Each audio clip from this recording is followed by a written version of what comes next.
how it do, No one how else it be, danced. how it is. Everybody, welcome, welcome back. There we go. We got a little bit of it. Was all in the legs. What am I doing?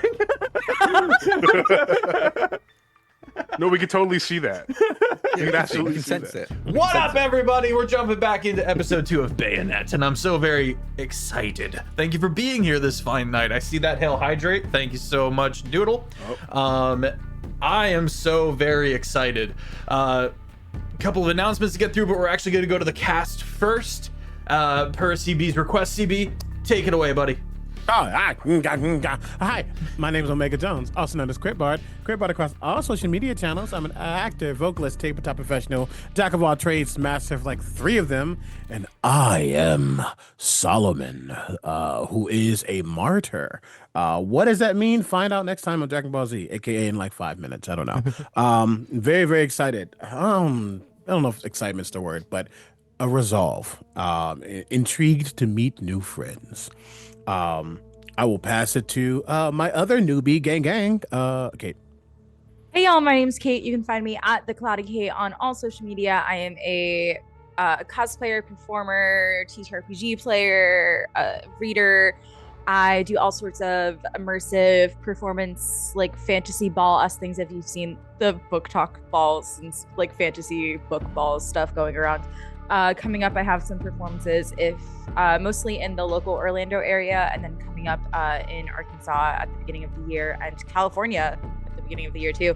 To keep updated with that, follow my socials to see where you can see me. I play Dahlia, the undead walking corpse Gloomstalker Ranger. But more importantly, she's got a toad.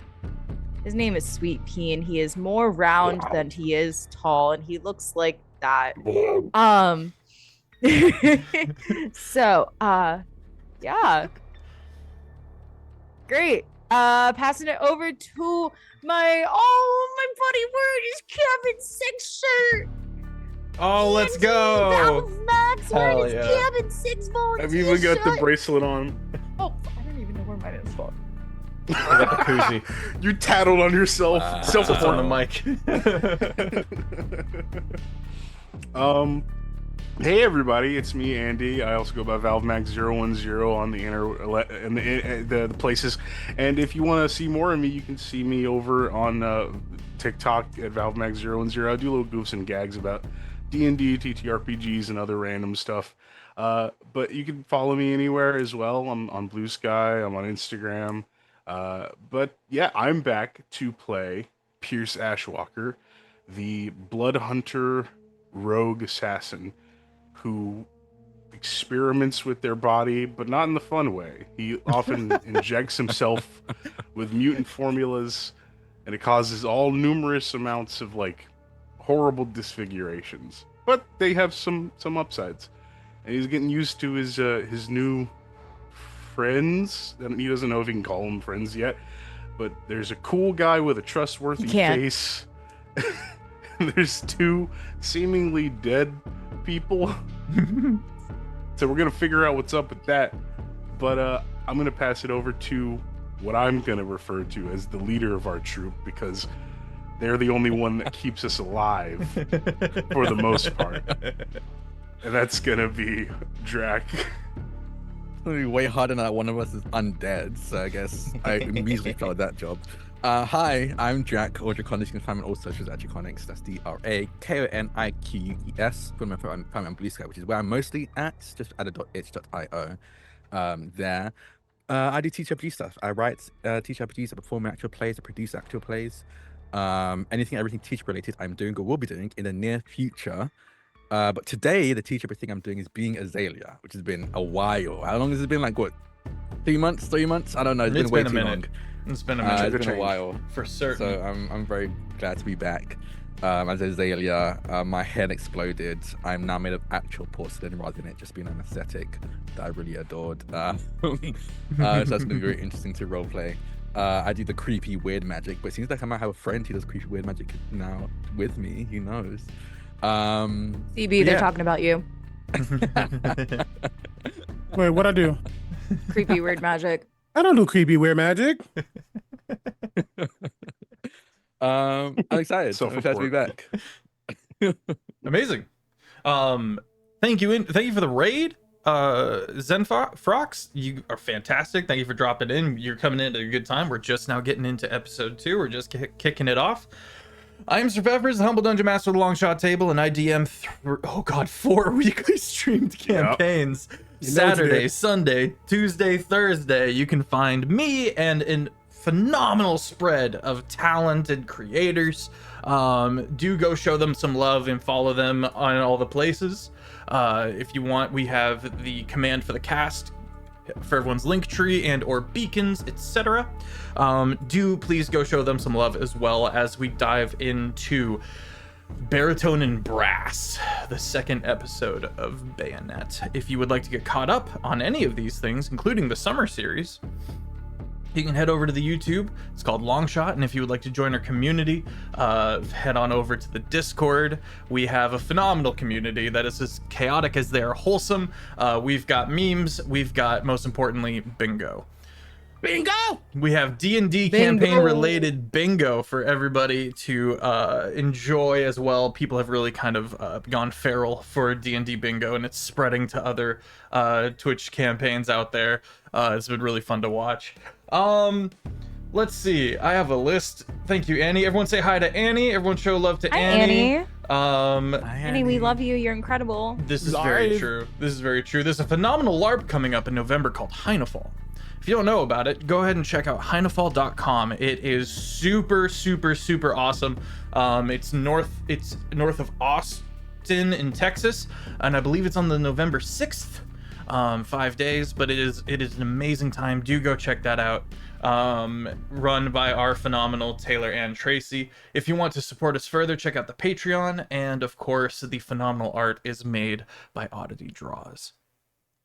Okay. Wait, before we start, can I give a disclaimer? Yeah. So for anyone who was watching last session, it was like, wow, Dahlia kind of sucks. Let it be known that I was accidentally playing 2 levels below everyone else. They were all level 17, and I had my character set for level 15. And my fun little wind elemental, my air elemental, when he was attacking, I was like, huh, that's weird. It's only a +3. I was looking at the wrong number, and it should have been a +15. So I just really nerfed myself to make everyone else look good. That's a huge difference. Anyway, that's it. Thank you. Okay, let us begin. Figures in gray and green lands, weaving between fallen monoliths, dotting the parallel landscapes. Mass graves, half-buried labyrinths, great towering obelisks, half-cities with structures that defy logic and reason, snaking lightning coursing along the ground as old magic festers. Old world forests slowly taking the land with trees so tall they weave together in the interim above. This sunless, godless, dead land is not in the state that it should be. But life was never its true form. This is Woan Oed, a land distilled, boiled down, folded in on itself like Damascus steel. No sun, no sky, a demiplane haunted and stilled. A clenched fist, so tight the fingernails cut the palm, nothing leaves this place. Pause. Chad, he ate that. Oh, thank you. Yeah. Can we get I gotta tell you, it is middle finger. It is middle finger. Supported and loved. It is middle finger. I gotta correct. It is middle finger, but yes. Thank you for correcting me. No worries. Azalea.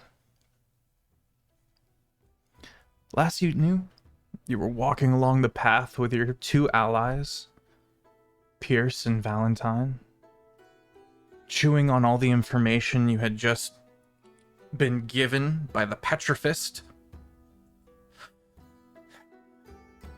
And there was just the briefest moment where you noted this flicker of motion heading directly towards you. And then your head The front of your head went out the back of your head. But you are porcelain. And so these shattered bits of your entire head floated, trying to orbit back together and return to its state. But it can't. You're not sure why. You're not even able to think about it because you're not gone. You are cognizant and in wild amounts of pain. And it's just that for a very long time, where your mind is obliterated by the pain. And then,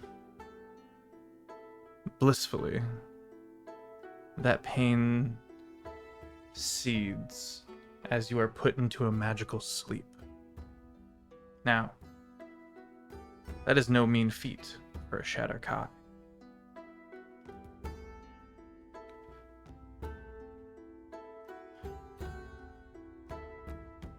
Tell me of some nightmares that pursue you.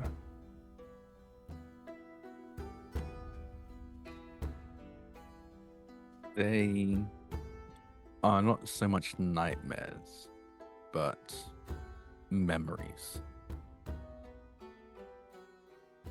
Like I've said multiple times before, this group isn't the first otherworlders I've come across, and some weren't as lucky. The memories of how I witnessed the unsuspecting fall into our world and be massacred by the beasts that roam around. Fall prey to the admittedly normal but misplaced curiosity or betrayal when they land in a new environment, not trusting anyone, even their own. I remember moments where, as much as a complete survival would have been ideal, it was impossible, so I had to abandon otherworlders where they lay.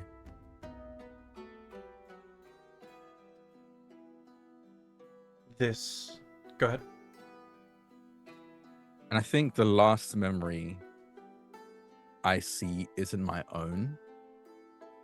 And I'm aware of this as I look down my body. But because I'm an elf, Shadowkai, we have a connected consciousness and memory with our ancestors. And I think the first memory where it is quote unquote me in peril, in danger, being hurt, was the last moments of whoever's memory I'm tapping into right now, whatever other Shadowkai elf that came before me.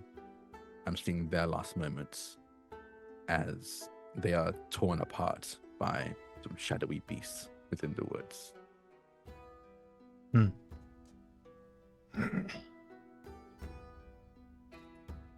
Through this experience, there's a music that kind of pervades through. And you hear Valentine singing. Oh, hither, lily wash, keep me from time. Let me walk her a pace to rhythm mine. Oh, hither, lily wash, keep me from dying. I'll keep a paddling, swear that I'm trying. Oh, hither, lily wash, keep me from lying. But tell me what please ye, I wilt when you're crying. Oh, hither, lily wash, keep me from spying the veins dark pocket with salt and with lime. This slowly brings you to consciousness. It's not what causes you to come back to consciousness, but it is the focusing point as you slowly feel your head locking back into place. Valentine does not seem to notice as he almost sings clearly for you and to you, but you've been out for a long time, and so it's also a bit self-focused. Bright light is the first thing that kind of locks in, and you slowly come to full lucidity. You are reclining in an empty room with a single couch that you're sitting upon, as Valentine sits on his stool next to you, flipping a page in his book. Have I? Because this is both. I'm certain, Drac is certain. I've heard someone else sing this song. Make a history check at disadvantage. Okay, cool. Oh, I also remember this. Yeah, You I have a terrible sneaky memory. DM, you. Damn Also, it, a 2. Can we get some claps in chat for the Yes. vocals? You're on fire tonight, bro. I rolled a 2. I thrive amongst excellent people. Rolled a 2. Yeah. Catchy. You've heard it before, for sure. But that's as far as your recollection goes as the pain secedes. I think I open my jaw to speak, and you hear the cracking of porcelain grinding and snapping against each other. Oh. You're really loud. Yeah. Oh!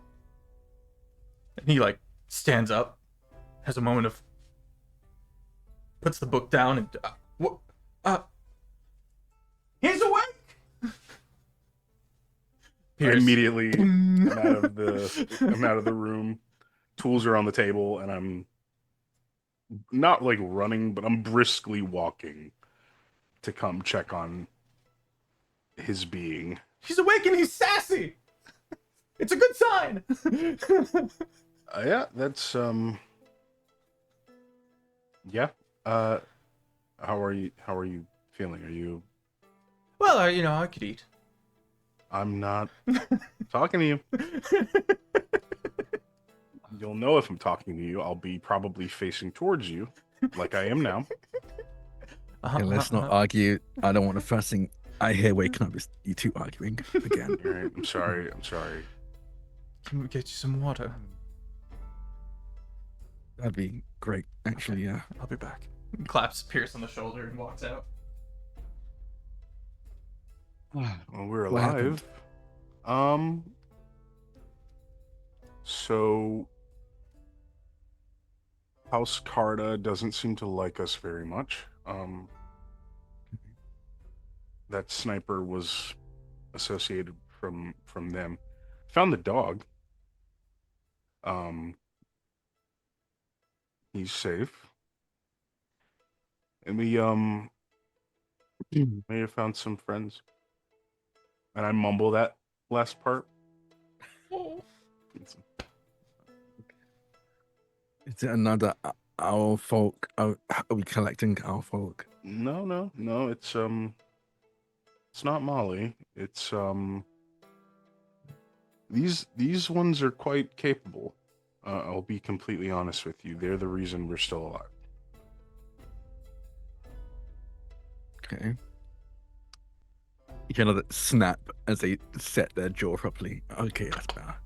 Pierce grimaces. Ooh.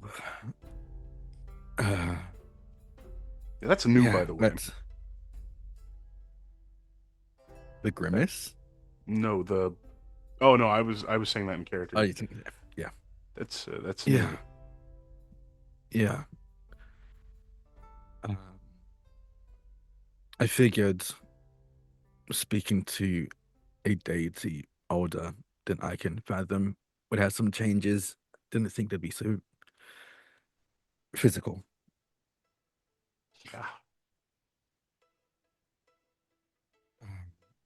These friends, he said, they saved us. The least I can do is thank them. Yeah. No, of course.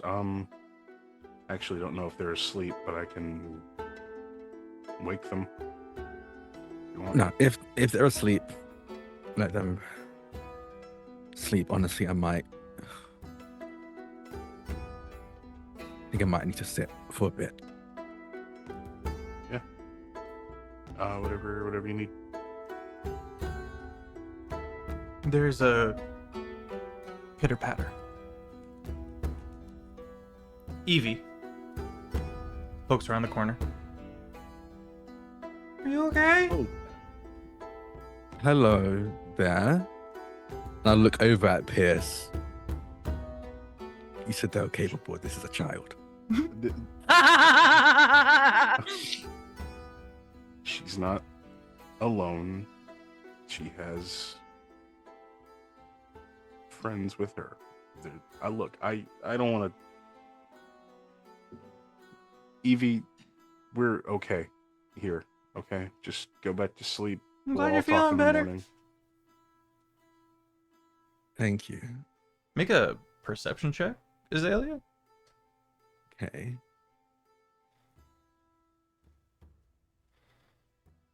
19. 19. Okay, you remember Evie. Evelyn. The cleric, the level 1 cleric from Flea. That zombie looked a lot like her.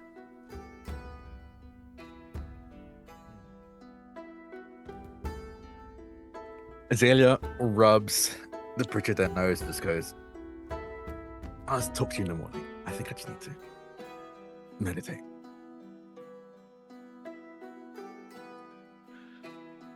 Pierce will stand up and start walking back to the lab and go, "You're angry, I can tell, but you did have your skull explode." Yes, I was aware the entire time.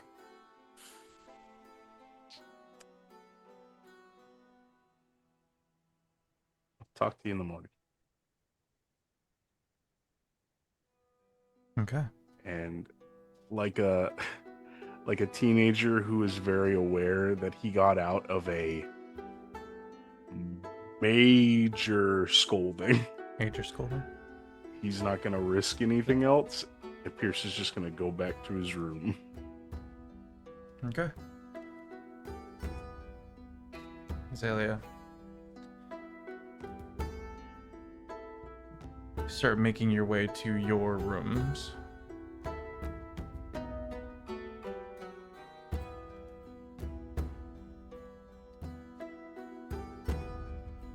I think I just sit and enter my trance. That sleep I was put under was Unnatural.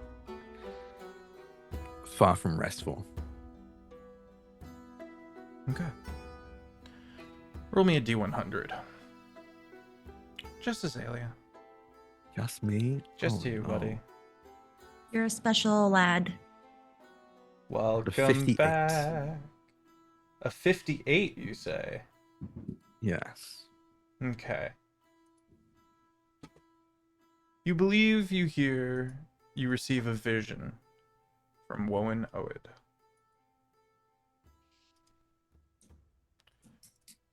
Annie, go ahead and put that fifth picture into the channel in the Discord. Chat, if you would like to see these visuals, you may boop on over to the Discord, putting in the Zoom chat for the gang as well. Can't really see it too well, but what looks to be a tiny sun bleeding lava into a gray landscape. Small bit of water. You can see some mountains in behind. The lava pooling and eating down into the earth. Everybody gets a long rest.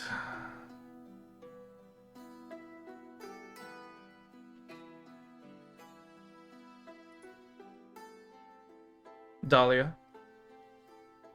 Mhm. If I remember correctly, you do not sleep.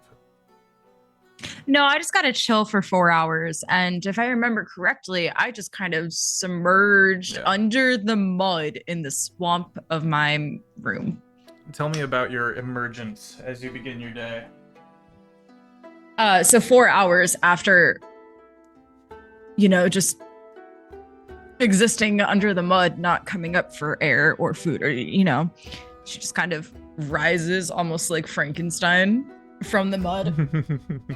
And of her eyes, I think Sweet Pea maybe like uses his tongue to lick the mud off her eyes. Right, it's gross. And then she just goes to the waterfall of the rock feature of this very, very large toad enclosure and washes the mud off. And so she's a little soaking wet. Skincare and just routine. kind of like, she just kind of wrings her mop of hair out and wrings out some of her hides and furs. They don't smell great because now it's just wet leather. Like, that's not a great smell mixed with mud and like earth. And she walks out of the room with Sweet Pea on top of her head. Nice. I woke up like this. Yeah. She's a sopping wet corpse. All right. Solomon, tell me of your morning rituals. Before he fully went to bed, again, his room looking more like a barracks than an actual bedroom. The small little dark wooden nightstand next to his bed, he has placed his lantern glowing with that soft emanation of light. A restorative energy within it, and yet something a little less than that. And as he sits it down, he opens up its little hatch and he places his hand within it. And as he does, underneath his breath, he whispers, "You gave to me so that I may take what is yours. I give to you so that you may take what is yours." And you see the camera on it as it desiccates slightly his hand as a wincing, and he will bring it out, and it almost heals as quickly as it was desiccated, with that light glowing slightly brighter for a moment. That's the last thing he did before he went to sleep. As he wakes up, though, he is a very ordered individual, getting up out of bed at almost it's kind of hard in Wellanoid because the time isn't necessarily correct, but you can tell that he typically gets up at a certain hour. He does things at a certain time, so he still has that I dare not say militant energy about him. And as he gets up, he makes sure his sheets and his covers, comforters, whatever he has, are folded up. The pillow is just right. The pillow is just right. It's a level of normalcy. But he sits at the end of the bed. And again, more words being uttered as he goes within himself. "Through the valleys of the end, long may my feet never falter. Through the aisles of the grave, long may my eyes never tire. Through the trenches of the truth, long may my heart never stop. Until the final edict comes, long may my mission never fail." And he'll almost sit within himself in a meditative state for a moment before he will move. And first things first, find Dahlia, find Evie. Yep. Make sure they're okay. As you go to head out, there's a on the door, and Evie kind of, "Hey, it's time for morning prayers." You missed yours. It's okay. Come.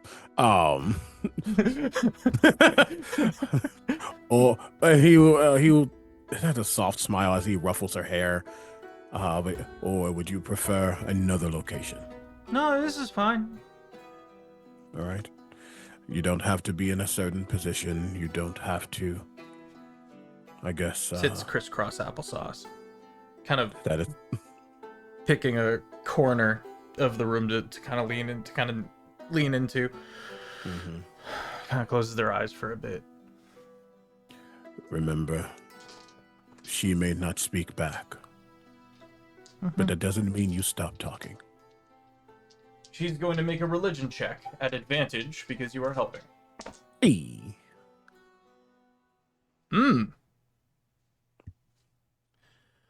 Solomon. Evie rolled a 22. Ooh. And as Evelyn is sitting there, not saying anything, just quietly praying, the Aurora Borealis, just for a moment,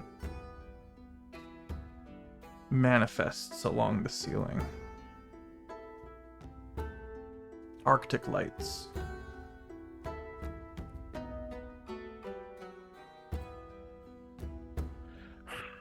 I don't think I moved to like make sudden motions because she gives a level of jumpiness to me. But I want to make sure that she stays within the prayer, not the excitement of what might be happening. So as she's speaking, eyes closed, remain in your truth, understanding, not of the physical, the all. Just to make sure she doesn't see it. Yeah. Minute passes. And it fades as she opens her eyes. She didn't seem to notice it. She goes, okay. Gets up. Cracks her neck. Ooh, puts it back. Mm-hmm. That gets a little grumble under its voice. How do you feel? Same old, I guess. Good. It means that you continue on. The truth is, the things, those within our purview, the way we look at things, you're not going to get an Polytheism? answer. Sure. But you may not get an answer. You may not feel better afterwards, but you continue despite. Yeah. I'm hungry.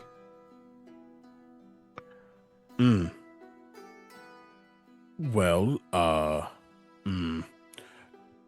what is appetizing to you right now?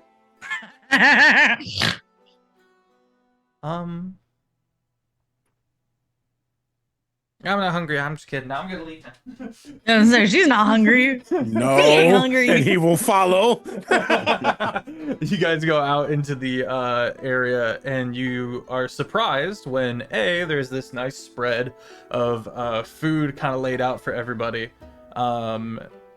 Pierce, you're also kind of waking up. Azalea, you finish up your meditations, and you reprise on the vision you were given as everyone kind of begins their day and enters into the mead hall, if you will.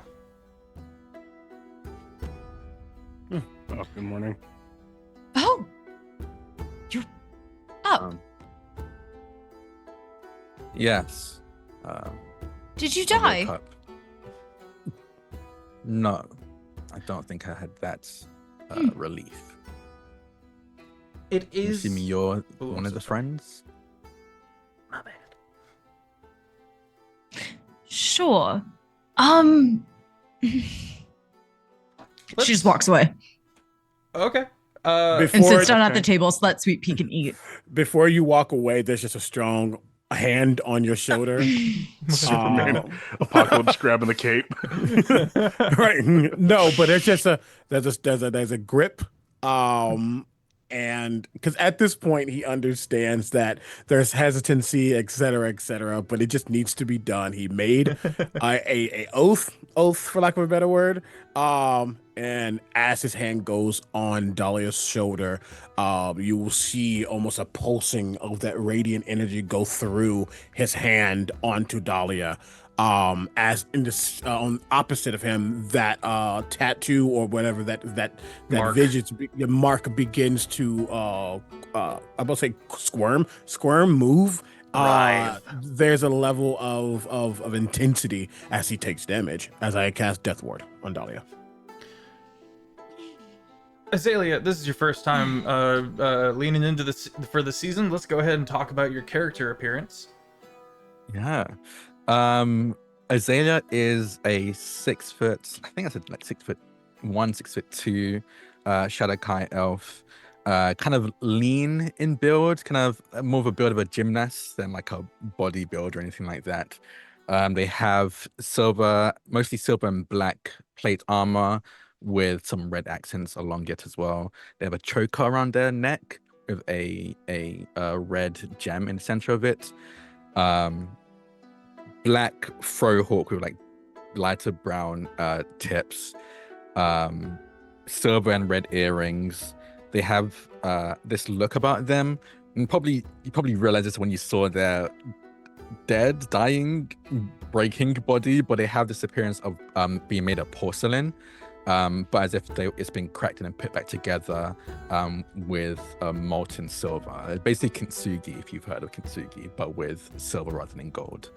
And usually that'd be like the most striking thing, but equally as striking is that as you speak to them, they are, despite their face being stoic, they are sobbing black ichor tears, and it just constantly spills from their eyes. There don't seem to be, there's no emotion in their voice. They seem very neutral about meeting you, but the tears are perpetual. And when they're about to hit the ground, they dissipate before they actually hit the ground itself, dissipating into like a mist. And it seems to be a constant thing. There doesn't seem to be like a slowing or pausing of those tears. They have a blood red cloak that drapes down, probably almost hits the ground, but just stops a few inches short.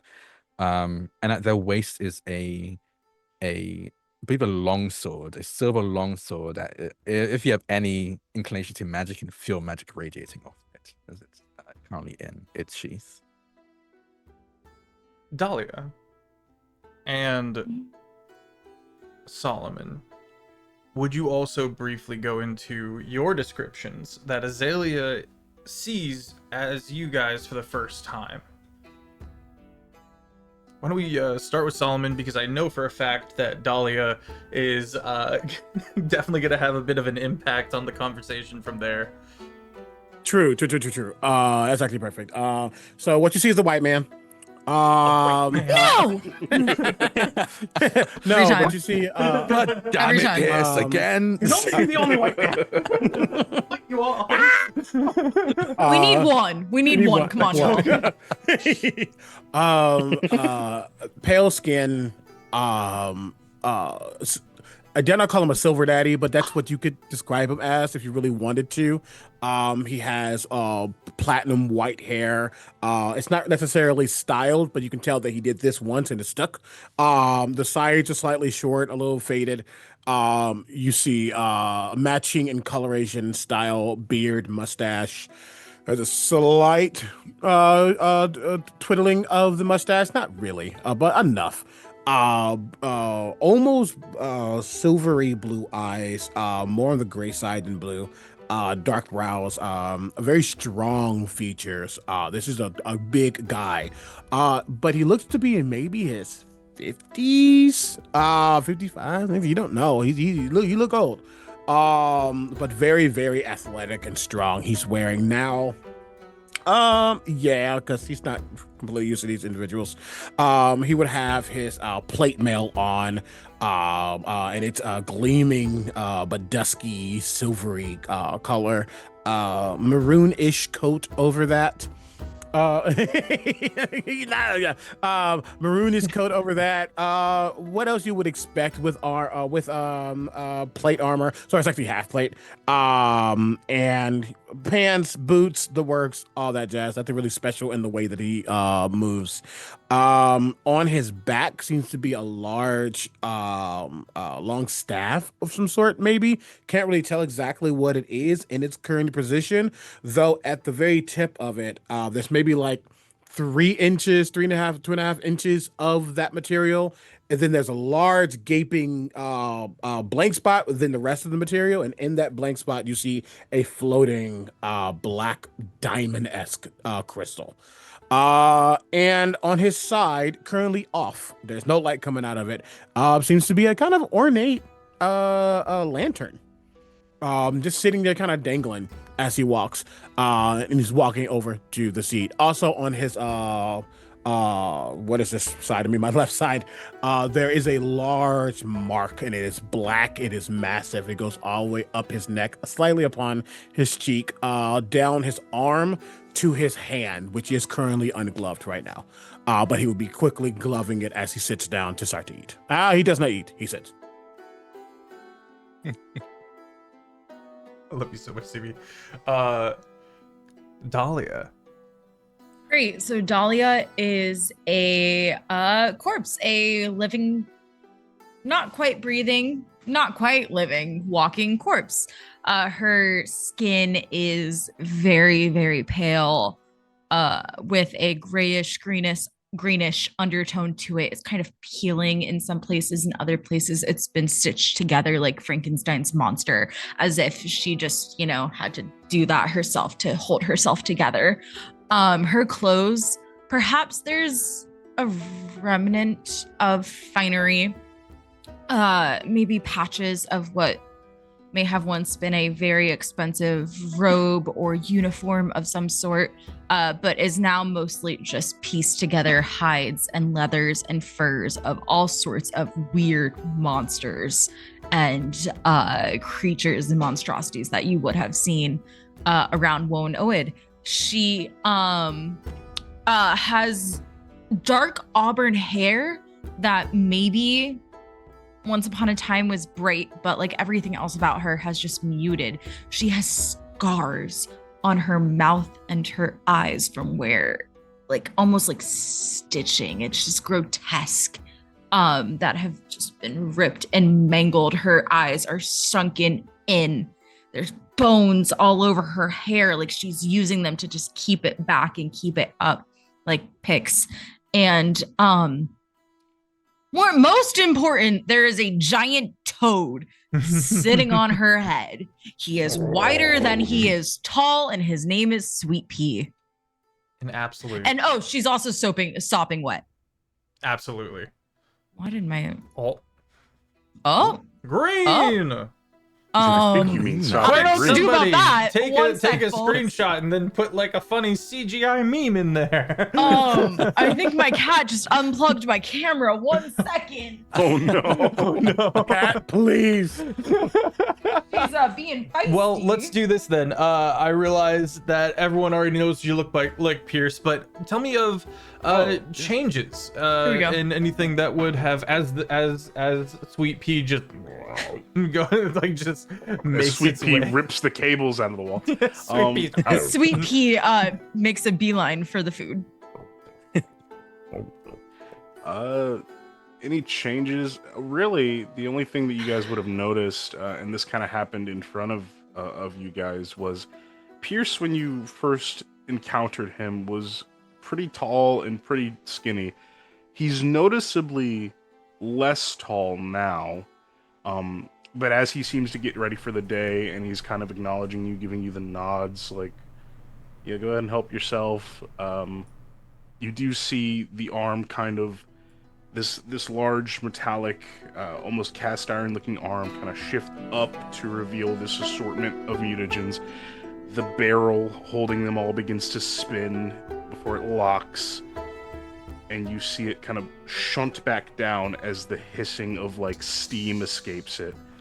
You do watch as Pierce's form seems to grow more lithe, and then his limbs and body seem to extend and stretch. You even hear the groaning of bones as what should take place over months of time in terms of growing happen in an instant, and he does grow like 6 or 7 inches taller to be 6'7", rather than just like 6'2".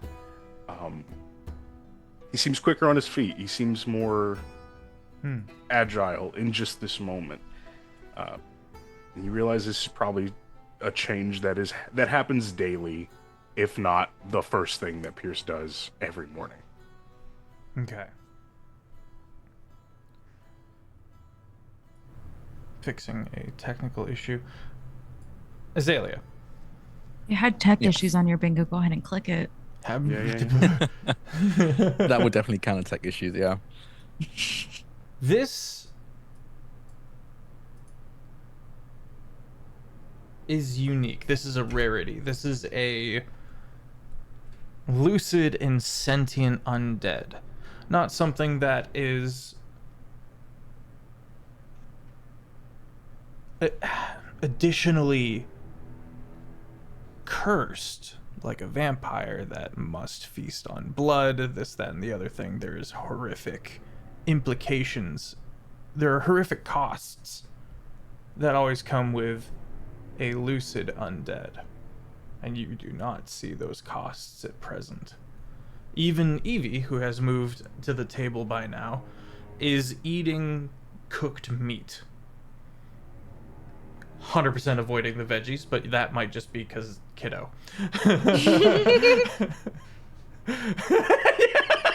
Dad puts the veggies back and Dahlia also gives her a look like, if you're gonna eat the good, eat the healthy. All right, well, I'm gonna need both y'all to make a persuasion. To make this kid CB, would eat you like to veggies. make it with advantage? I'll give you the help action with that. Please, I have a -1. Wait, so do I. But I can guidance. I can guidance. I will. You know, no, he wouldn't. He wouldn't use magic to try to do anything like that. Dahlia would. 7. You're gonna eat the healthy stuff too. 7. Okay. Not eating the veggies. He doesn't fight it. Neither does she. She doesn't need them anyway. Neither does he. Azalea, this is You're a lot such a to... dysfunctional family. Absolutely. This is a lot to process. And I think there's like a moment of like, I noticed Dahlia's undead, I noticed Evie's undead, I noticed Solomon with this strange staff on their back, almost treating Evie like a daughter in this moment. And I think we just get like a weird like rack focus on on Azalea, and he just sighs. He goes, I was made aware that you two saved, or you three, as I look to Evie, saved our lives yesterday, and I thought it was only fair that I say thank you, and I will give a slow, low bow. You don't need to do that. Yeah, it's stand up. Oh, ew.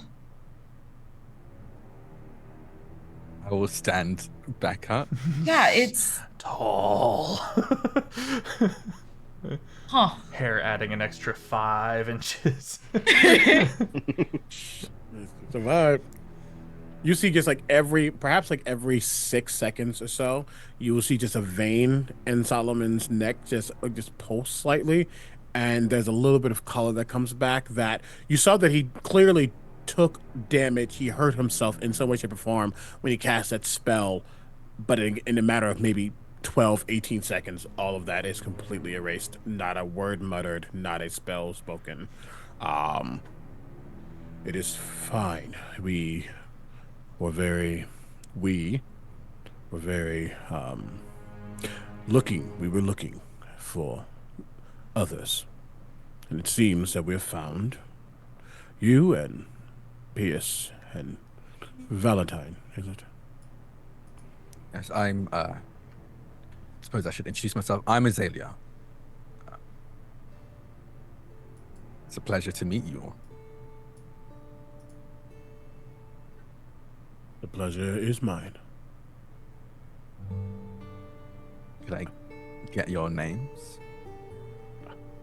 That's sweet PM Dahlia. Wow. Oh, yeah. Sweet P. Okay. I'm Solomon. Phalanx of House Thorn, but I don't think that is important at this point. It's not. Valentine goes into a small fervor on the far side of the room with a massive harp and is just sending it, and it's beautiful, and he's not responding to any conversation at all. Oh, He's he lost in a is a bard. performance. He's absolutely lost in the sauce. Distantly playing this harp as the party kind of takes each other's measure. Unseen servants bring things in. Go ahead. You said you were looking for people in particular, anyone that we could help you find. The least we can do to repay you. I believe we've actually found exactly who we are looking for. This one was keen on finding the group that apparently is going to take down the Sovereign. Woo! He wants to help you. I agreed to escort him to you all, and escorted he has been. The group is all together. I believe my side of this is done. Are we going to do this every single day? So just for future reference, I know I said it a couple times yesterday as well. We try to avoid saying the S word. Why? Instead, use. It Just seems to a name. When be you invoke, sensitive to it. if you invoke their name, is very much calling attention upon yourself. Use Right. the Spectre. The bastard already knows I exist. They've been trying to get me on their side. I don't know, like 2, 3. If this is his domain, if this is his land, if he is the land, he There, knows. darling. There. If they are the land, then it doesn't matter if they hear their name or not. They know where you are, and they're going to die regardless.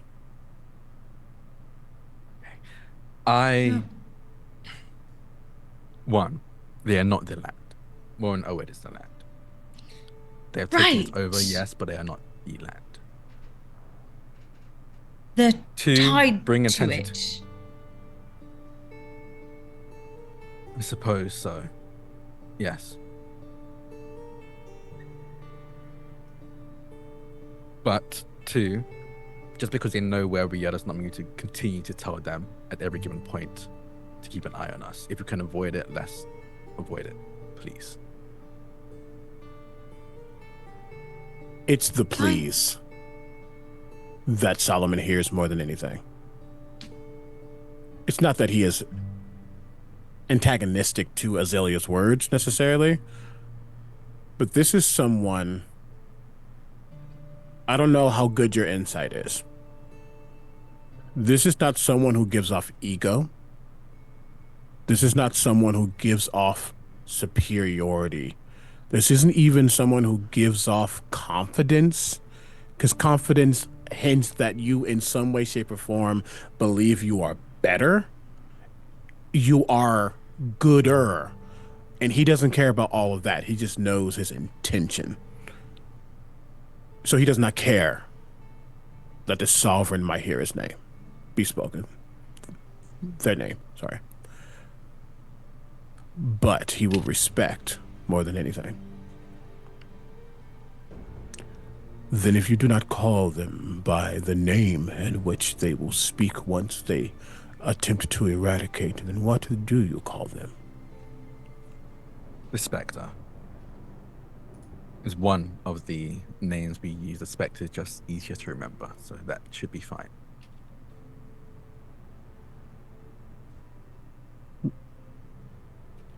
You see him pull out a notebook and just jot some things down, as I'm Oh. actually doing. You're one of those. He can't. Fine, the Spectre. You can't leave yet, Dahlia. Remember, you're gonna help us get to Lady Kathleen. Right. I said I was curious and I would stick around, so I am. I'm just saying. good. Eats You vegetables. should not be involved with any of this, actually. Just because you're undead does not mean you can't die again. I know. Fire, for one, will burn. It hurts. I don't want you to be involved with this group. If we can get you somewhere and safe, I'm sure Solomon would agree with me. What else is safe for her, Dahlia? Not the group trying to take down the Spectre. Please gone, by the way, Azalea. What do you mean?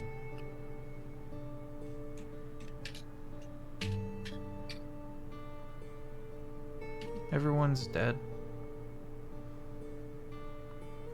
What happened to you? Who did it? Monsters, creatures. I don't know anything past that. Well,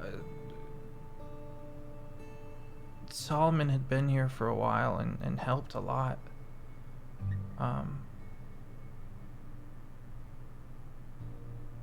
What's Ilya? Bad timing followed ill placement. Go ahead, Solomon. There was a coordinated attack. It was very clear, to me at least. I was there before I met these two. And Many died. And then Dahlia found me, and then then I was able to head back, and that's where we were able to get with Solomon, and then it turns out I can still be a cleric, which is cool. And so yeah, I told them about you guys, and now we know about Lady Kathleen. And they've got some Eldrick safety also there. recommended you all to us. He said there was something different about you all, which I'm partially inclined to agree on. You're not like any of the other revolutionaries I've seen before. You all are... There's heart behind you. Not in this for your own gain, unless you, porcelain person, want to take over Wonoid for yourself. But this is interesting, to say the least. And so she has decided to stay. For now. Eats veggies. I'll look to Evelyn. What of Ilya and the businessman? We left them there. Yeah. They went underground for a time, literally. And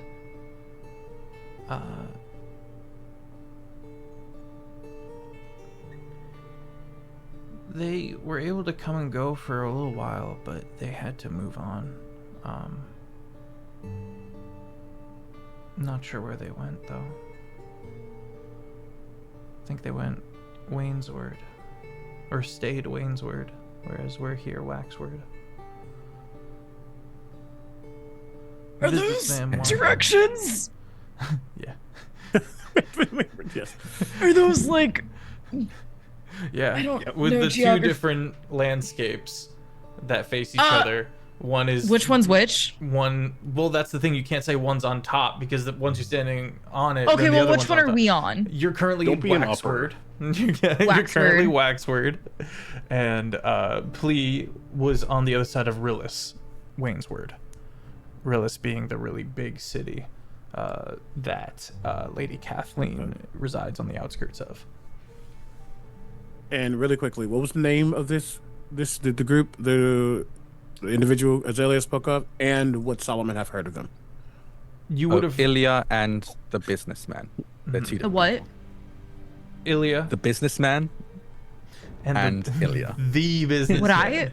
Would I have heard of either of them? Are they realist people? You may have heard of the businessman and may have honestly maybe steered a little clear. Okay, can I make a history check? That was Offbeat Outlaw's profoundly powerful necromancer. Why am I not fucking shocked? And Ilya was like, Outlaw making a character. And Ilya was I rolled Lexi. a 14 plus 8, so 24 history. 24 and I can history? bump that up. I can bump that up by a D6 if I need to. He may have at one point asked to buy your bones to experiment on. Now wait till you're dead. Yeah.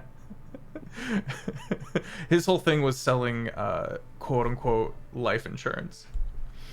Great. What business do you all have with the businessman? You didn't sell me your bones, did you?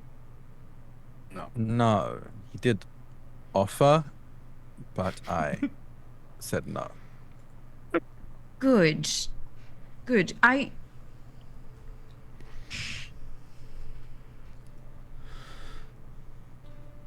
Don't deal with weird necromancers. Take my word for that. No, Hey. trust me. We know. We were thrust together by fate more than anything. Oh, fate. Yes, that darling invisible thing that no one can see or feel or touch or experience, but it just controls all of our lives. Yes. It's me. Fate. I do you need to ask, where are you all from?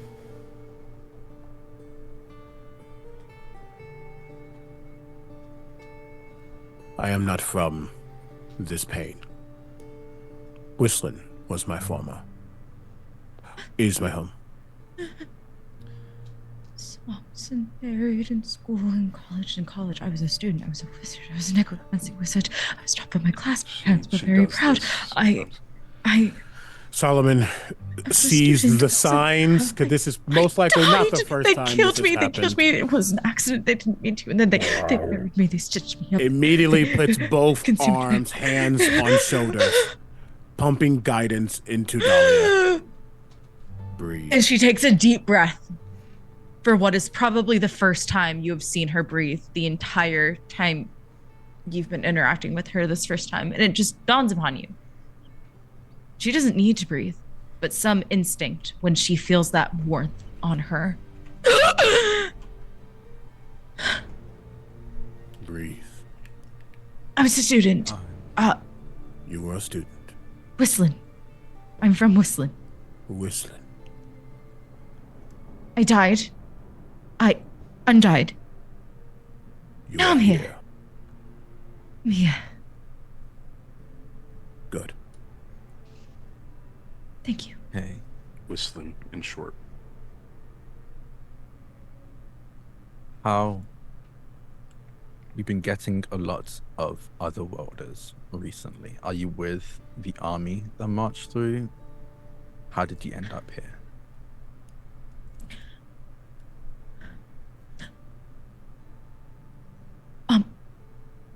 I walked, I think. It's hard to tell. Couldn't see for a while. Wasn't exactly conscious during those days, years. Sweet Pea and I fell.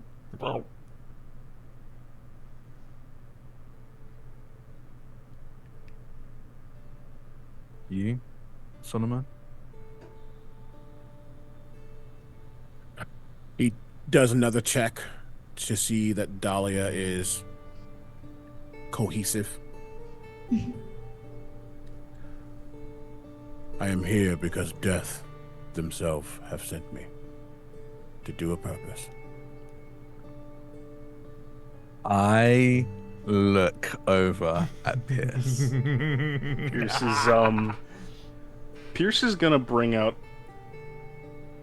Oberon, which is the name that he's decided to give to the dog creature. He's gonna let him out of his mark, and he's just gonna start feeding whatever meat is on his plate to Oberon. And deliberately avoid eye contact with Azalea. Sweet Pea locks eyes with Oberon. Oberon does not note this and continues eating the food. You hear the very distinct sound of a fork being set down on the table. And Zilla steeples his fingers. Okay. If you are pondering what this one has already said, it does not matter. I have one truth, and I am here of my own accord. No, I understand that. No, I am.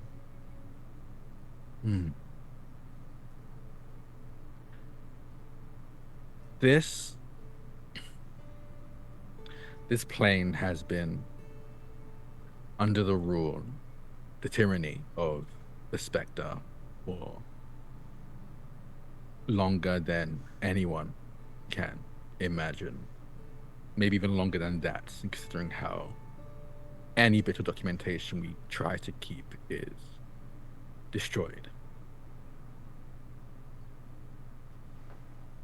Your presence here, Solomon, has just confirmed my greatest fear.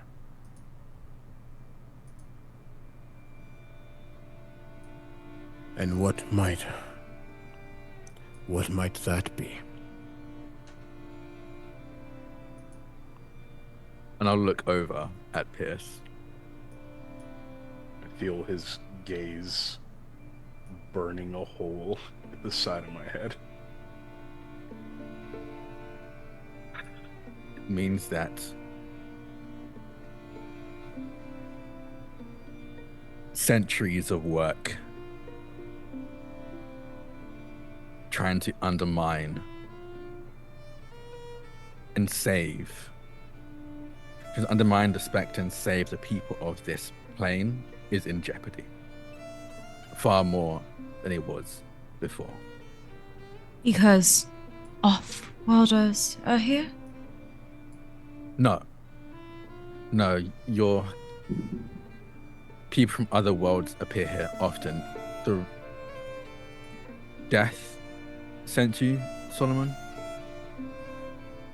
You will see that one thing I did not describe is that does seem to be a amulet or something that is worn around their neck, sitting on their chest, and the book that's on his side. There is a similar symbol of some sort upon it.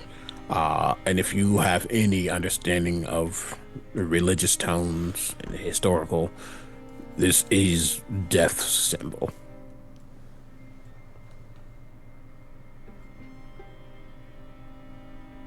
If death remembers, the Spectre remembers.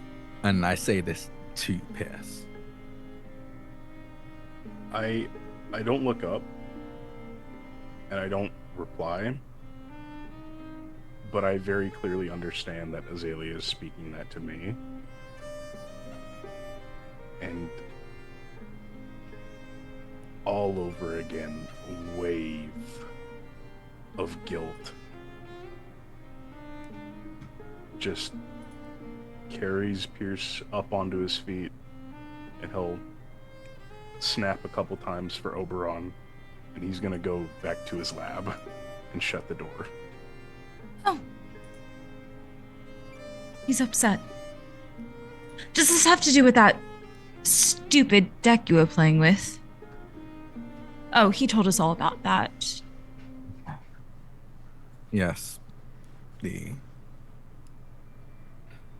deck I warned them against using. The deck they used regardless, apparently twice. One I do not remember, that was told of by Pierce, and one I very much do that lost us one of the other worlders I was walking and accompanying us. Well, if any of you try to pull a card from a deck like that while I'm around, you won't be alive for much longer. So, anyway, what's next on the agenda?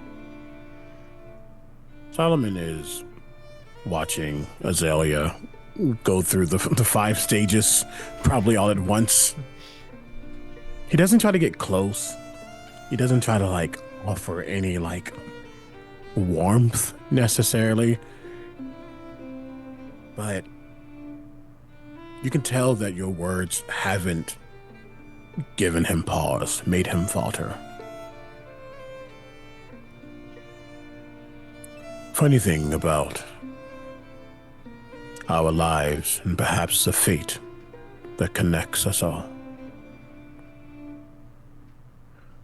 is that it didn't matter if a card was drawn from a mystical deck. It doesn't matter if the pain weeps for things it does not know. It does not matter if the ground is wet one day or dry another. It doesn't matter if we are here because of random happenstance or because someone is playing a game of our lives. I was going to be here regardless.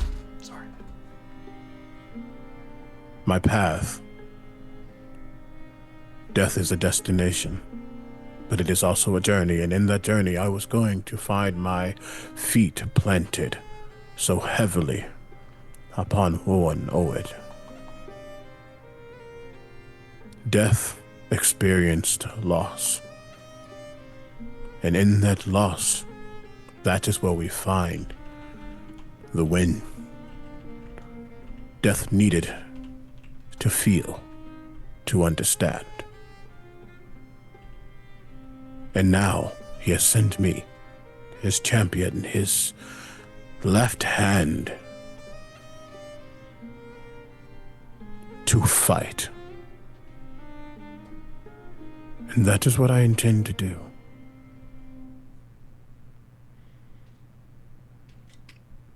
And if you are an acolyte, an agent of this pain, and it is your intent to fight as well, then may we be the arms that piece this pain back together.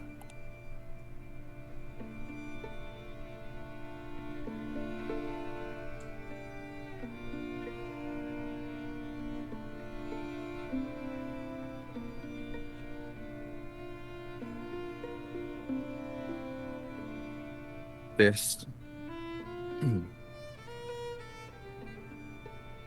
people I need to warn that my fear's been confirmed.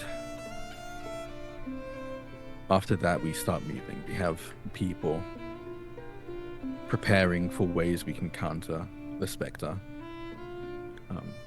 You mentioned Lady Kathleen. You're all searching for her as well. We can lead you to her. They're setting up base just outside of Rillis.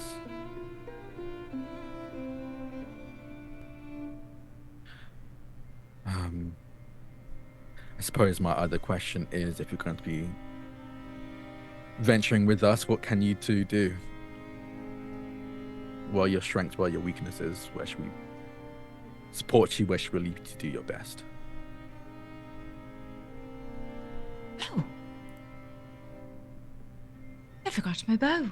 And she scampers off to her room, returns a few minutes later, and is holding this like huge longbow that is definitely magical in nature and has a sickle strapped to her like belt that is definitely magical in nature, and is like, I think, tying on her bracers and like her archery gloves, and is like, I'm quite a good shot.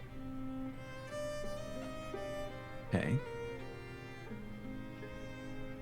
I, entrusted by death, will be a shield. That's not what he said. I will be a force to be reckoned with. This one likes to sacrifice himself for others. It's very heroic. You hear Valentine go, "You mean noble? No. Nobility should be, at least." I am not Right. nobility. Are you still playing that harp? Yes. Don't forget my part in all of this. You play music. Woo, you tell a story, a bedtime story. I tell amazing bedtime stories, first and foremost. But no, I will be helping us bring down the gentry within Rillis, with whom I am embedded with. Does Azalea have, like, any other sight outside of dark vision? No. Just dark vision. It's not really super important, but I just was just playing with the different layers of. You still just see what appears to be a staff on the back of he's just kid. But I will say it's like holstered like it can be a weapon. You just don't know what weapon that would be, other than maybe a staff. But again, the guy looks hardy, so you can guess that he will be up front. Yeah. Okay. Okay. Well, I am mostly a melee or range combatant. Either or I'm equally good at. My weapons are just bestowed upon me by Woe and Oed. So as long as it's from the land of Woe and Oed, I can wield it with ease. Oh. Oh. What did you do this time? What Kate, is you there? happening? Oh, it's okay. plugged in. It's plugged in. In the Zoom call, go ahead and actually, you know what? This is a good time to go to break. We're at the hour-and-a-half mark. Oh no, there you are. Oh, there it is. We need Super this on the exposed, but bingo. I'm here. We need this on the bingo. It is totally okay. Kate's camera goes. Kate's camera Kate goes cuts bye-bye. In this moment, Valentine says, "Yes, we're all very quite capable, but the best way to define ourselves is through combat. So let us get ready to leave. Let us get ready to go." And as he's talking, I will bring us through towards Rillis. The orb gently drifts away, and there is a very odd knock on Pierce's door, as if a floating bowling ball is trying to knock. I'm like scooping whatever I'm working on into my bag so it doesn't go bye-bye, and then I open up the door. Ball. Hello, Professor. It is me, yes. I hoped to speak with you, and might I come in?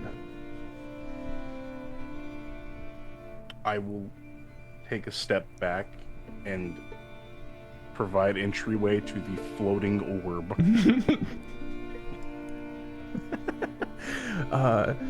The center of the room turns around. Professor Heathrow says,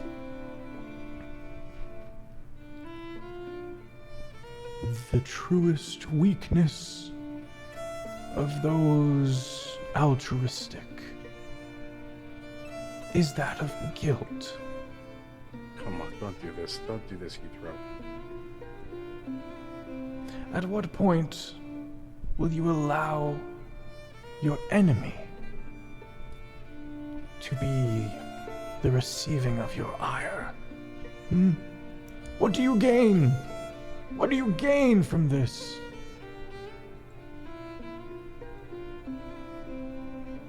I get a permanent reminder to watch myself for fuck-ups.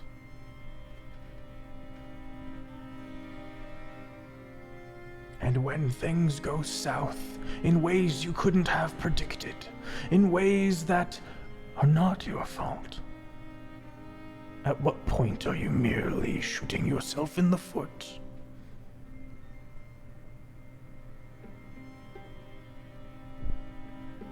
I can appreciate what you're doing, and I can tell that Valentine didn't put you up to this. But I have caused enough problems by getting too curious. I'm gonna stick to my own zone. Just gonna do whatever Azalea tells me to do. And I'm gonna try not to get anybody else killed. I'm going to speak to you more directly as a person who has only found that their actions brought about suffering. Get the fuck over it. You have a job to do here, and you are actively hurting yourself. We need you focused. We need you active, and we need you to pull yourself together. You can feel guilty about your actions after you've saved everyone. Your morality should not be allowed to be your own bane. He bumps into the door you closed. Could you let me out? I walk over, I open the door, I let out the ball, and as I close it and prepare to finish packing up, I really just got told off by a flying ball. That's where we'll go to break. We'll be right back, gang. If you need to be taking your meds, take your meds. Drink some water. Please do. Take a stand if you can. Do a little lap, little circles, big circles. You know the drill. Run around your house. Raise some What the ruckus. fuck speed. was that? Raise some ruckus. Those pots and pans hanging on the wall precariously, zoom right by those bad boys. Eat some sushi. You're missing it, but I'm actually tap dancing right now. It's just so, yeah. All right. Excellent fair. So, the day continues. Everyone gears up and gets ready to go. Valentine does specify that once they get to Rillis, they will branch off and go set up things on their end within the nobility. Nobility by y'all's discretion. There is the Feywild, I don't want to use the word zoo, but there is a reliquary, I believe it's called. A what? A fancy prison where creatures specifically from the Feywild have been collected over the however long, and has become this kind of museum for one of the tyrant lords of Rillis. Valentine goes on to explain that he is in fact the son of one tyrant lord, Indicus Werst. All that to say, the party groups up. I just like that sound. Is there anything within this safe place we would like to cover before we venture? You've got to be kidding me. There we Can you go. still hear us when it happens? Yeah, Okay. I didn't even notice it happened. Oh man.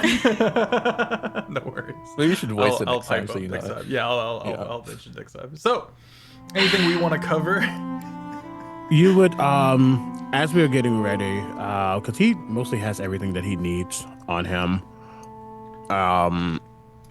sitting in like a chair or standing in front of, I don't know if there's like a fireplace, not really, but just standing, he takes that staff off of his back and he holds it in his hand. He holds both parts of it.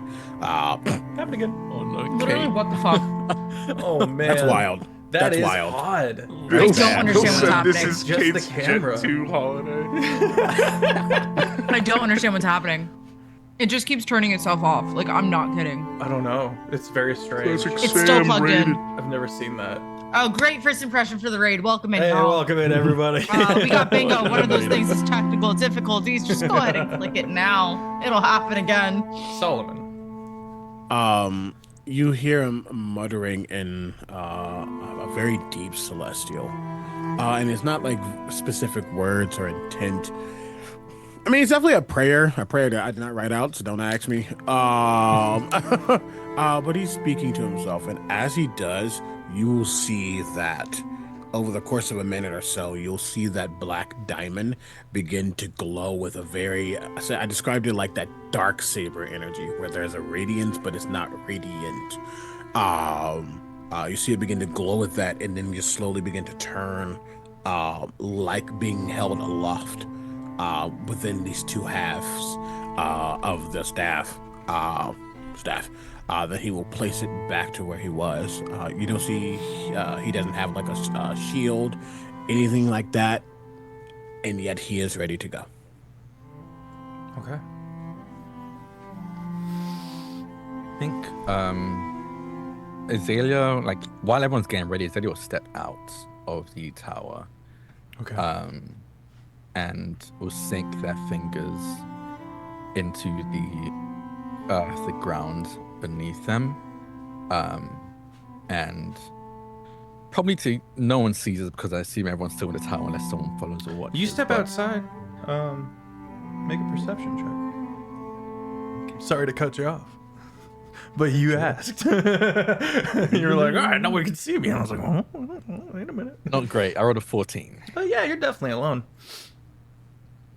I'll dig my fingers into the earth, and just maybe like 5 feet ahead of me, you see the ground begin to rumble, and then a fissure opens up, as almost like pushed out by Bayonet itself. You see this very old, decrepit, rusted over scimitar get pushed out of the earth, and I will grab it, and as I grab onto it, you see very similar to the ichor pouring from my eyes, this ichor begin to coat the blades, covering it up, filling in the broken pieces and the rust, and causing it to become a black blade in pristine condition that they ship it to their back as they summon their pact weapon, given to them by Bayonet himself. Wow. That was quite impressive. Don't see something like that every day. I will very... Do I recognize that voice? Nope. Okay. I will turn to face the direction of this voice. Nonchalantly, I'll have my blade still in my back sheath, and I'll look to see where it's coming from. You slowly turn. A younger Aarakocra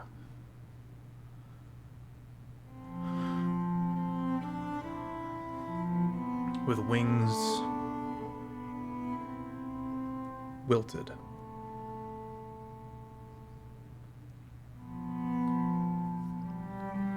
Looks at you. A small... I don't want to explain this. There's a small, almost floating pillow that seems to follow along behind them. And something invisible is clearly weighing down the pillow.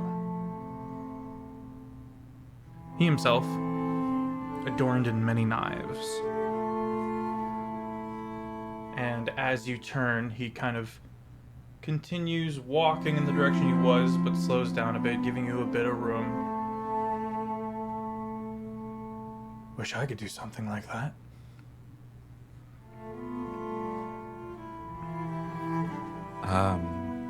How can I help you? Oh, just passing on by. Figured if I said something, it wouldn't startle you or anything like that. Well, I'll be quite frank with you. I did the exact opposite. Then I'll be on my way. Safe journeys.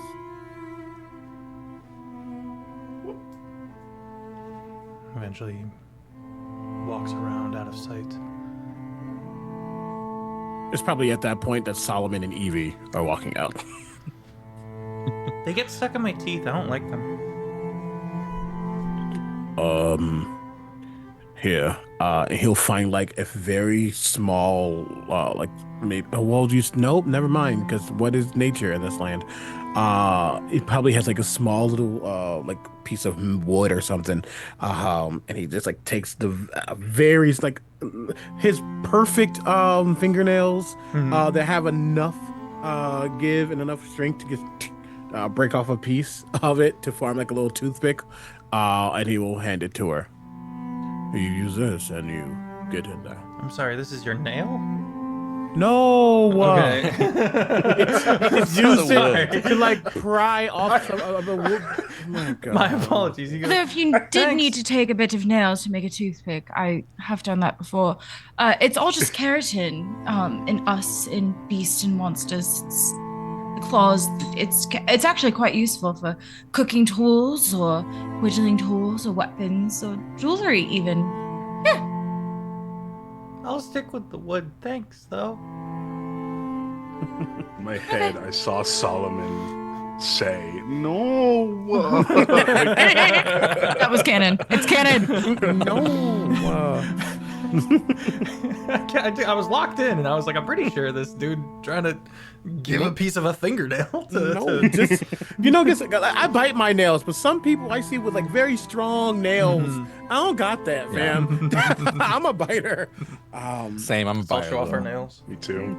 See, yeah. Oh, look at him.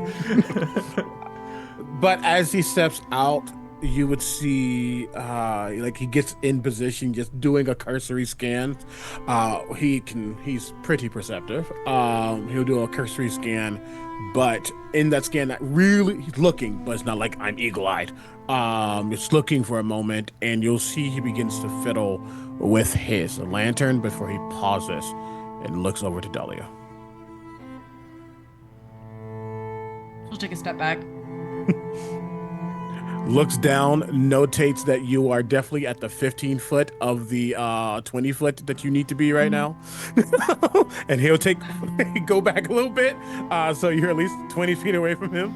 And you'll hear him whisper something and almost twist his hand within as the lantern will begin to glow. Oh, fuck. And I think she pulls. She puts a hand on Evie's shoulder and yanks her back with her. Outside the light. But it's so pretty. Outside the light. I can't help it. It's so beautiful. Nope. Okay.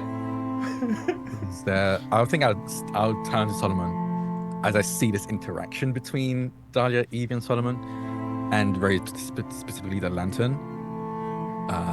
Is there a reason should I take some steps back? Good question. Does it say you're proc this fiend or undead? Nope. Great. Looking back at you, having the thought, an understanding, but just like in this moment is the final test. And as you are still fine, just mentally checking, all right, not fiend or undead or aberration, maybe later. But just the brain, whatever. It is touched by death, yet it is a light that those who are no longer living fear. Don't fear it. It just hurts. Okay. Well, All right. Off we go. Where's Pierce? You'd see Pierce kind of like walking out of the front of the tower. Yay, Pierce. Folding up. Sorry. He gives her like a small smile and a nod of the head. He's rolling up a few pieces of parchment and shoving them in his bag. Then he looks back inside and whistles. And you just see Oberon kind of like pad out.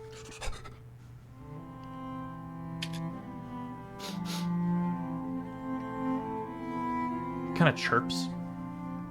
Like Fox Wolf do. You're good. You're okay. You see, go ahead. Oh no, go ahead. No, please. Okay, I think as I watch, as I see Pierce leave, and I assume Valentine follows a little bit after, I'll go, that does remind me. And they will turn and look down at the ground and reach down, and you see them, it looks like they're about to like pluck some grass or something off the ground, but instead they grab a piece of their shadow and just peel it off like tissue paper off the ground. And you see it, as they pull it off, you see it morph and shift into a black book. And they'll turn the page, and you notice that every single page is pitch black, and you see some white writing in some of them. And it'll turn to 2 blank pages. In case things go sour, could you write your names on this? It will help me stop you from dying, essentially, as I hold these open book to both Solomon and Dahlia. Fef, I'm gonna let you decide. I don't think Solomon can sign his name. Is he illiterate? Screaming. Oh my god. Oh my god. Sorry, I'm sorry. It was right there. Specifically, and I mean, I'll let you decide. He can get healing magic from someone else, but this is a very specific type of thing that he can do to himself and has many different protections. But ultimately, you physically may sign the book. Doesn't mean it will work. Fair. However you want to RP that, you go for it. Yeah. You see, I mean, because Omega knows what it is. It has not been said, so Solomon will ask, is that a contingency plan given to you by the pain? Yes, sort of. Once you step foot on Wowen Owed, you are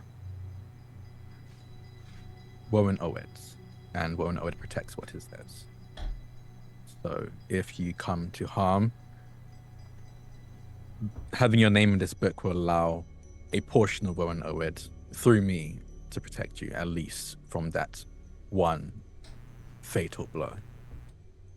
Beyond that, there's not much I can do, except hopefully deal with the threat before they drop you again. But yes, this is more of a keep you standing rather than resurrection, if that's what you're worried about.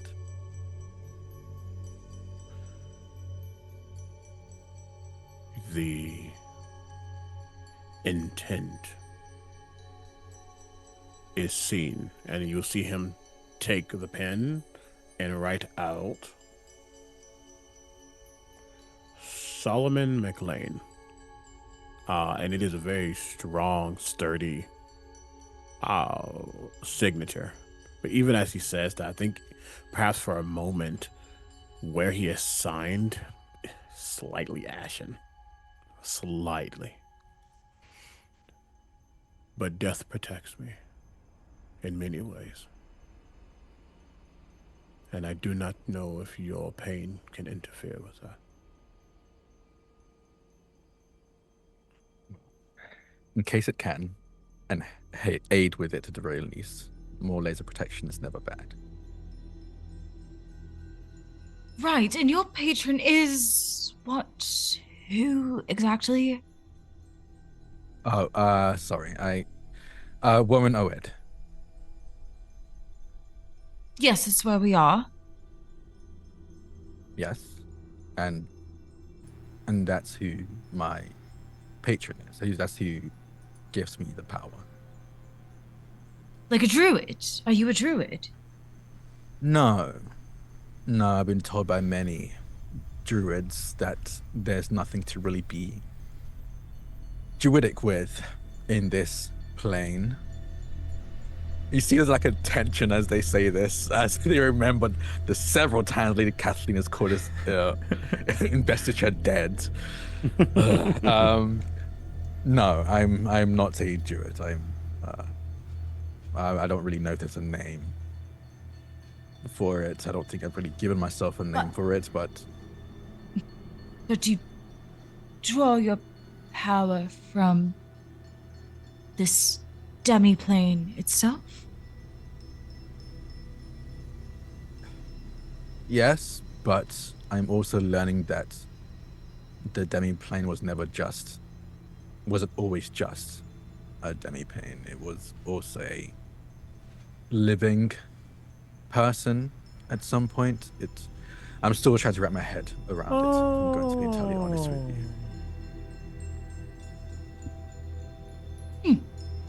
There were dual forces at work. I sensed dual forces at work within you. That's different.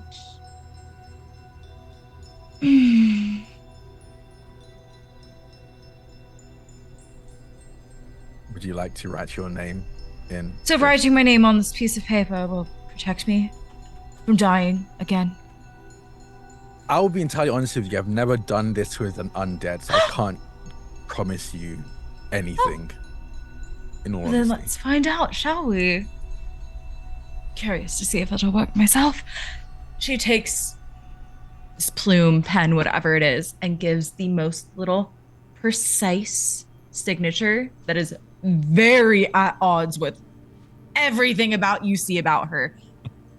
Tiny little neat Dahlia, no last name, just a first name. And then Sweet Pea from on top of her head slaps his tongue down and just licks right next to it. And there's just like a saliva spot. Hey, I have And Sweet never had a frog sign He's it a toad. either, so Not a Toad. frog. Sorry. So I guess in that regard, I can't promise anything will happen, but I can't promise anything bad will happen either. Oh, So He's- very neutral. not an actual. I mean, maybe he once was, but he dies. I can just summon him again. He's a familiar. He's not a real toad. Okay, I Maybe didn't want to assume. I don't No. know what this Oh. whistling you're from is. We walk. I don't quite know where I'm from. No, he might have Silence once goes on the bingo been from there, card. but we've been here together the whole time, and he should have died if he was a real toad. I think Everyone roll toads me a live that D100. long. How long do toads live? Everyone roll me a D100. Toads live in the real world? Question mark? Or in whistling? Or in? I don't know. What do we? Okay. I don't know. I'm gonna make something up. We're gonna go Make with something up. You're the GM. this heckin' 10 to 15 years in the real world. We're gonna say should have been dead a long time ago. Yeah, I mean, ever they've been changed. together since the never, start. Never changed. Never changed. No. Always been just perfectly. Perfectly rotund, yeah, as yeah, all yeah. things should be. Damn near spherical when they want to be. It's glorious. Yeah. Except that one time I turned him into an owl. We don't got to talk about that. Got a 74. Okay. I got 65. Okay. 29. 43. Oh, why'd you say it like that? I don't know anymore what's safe. That was a with choice. these Get it. D100 rolls. What are these? The D100s? Don't just stroke your beard. The stress. No, I'm gonna. The stress is what it That's is. the best. I get to have this beard. I get to. That's the whole. It helps me Brag, think. why don't show? Listen. Kate's been trying to grow hers for years and you're just bragging. Let them have it. As they begin to walk, again, you just see that intentionally Solomon keeps the distance from Dahlia and Evie, but you also don't think he is not watching them at the same time. He is very perceptive as he takes point to start getting us in a path. Okay. Very much in a protective stance.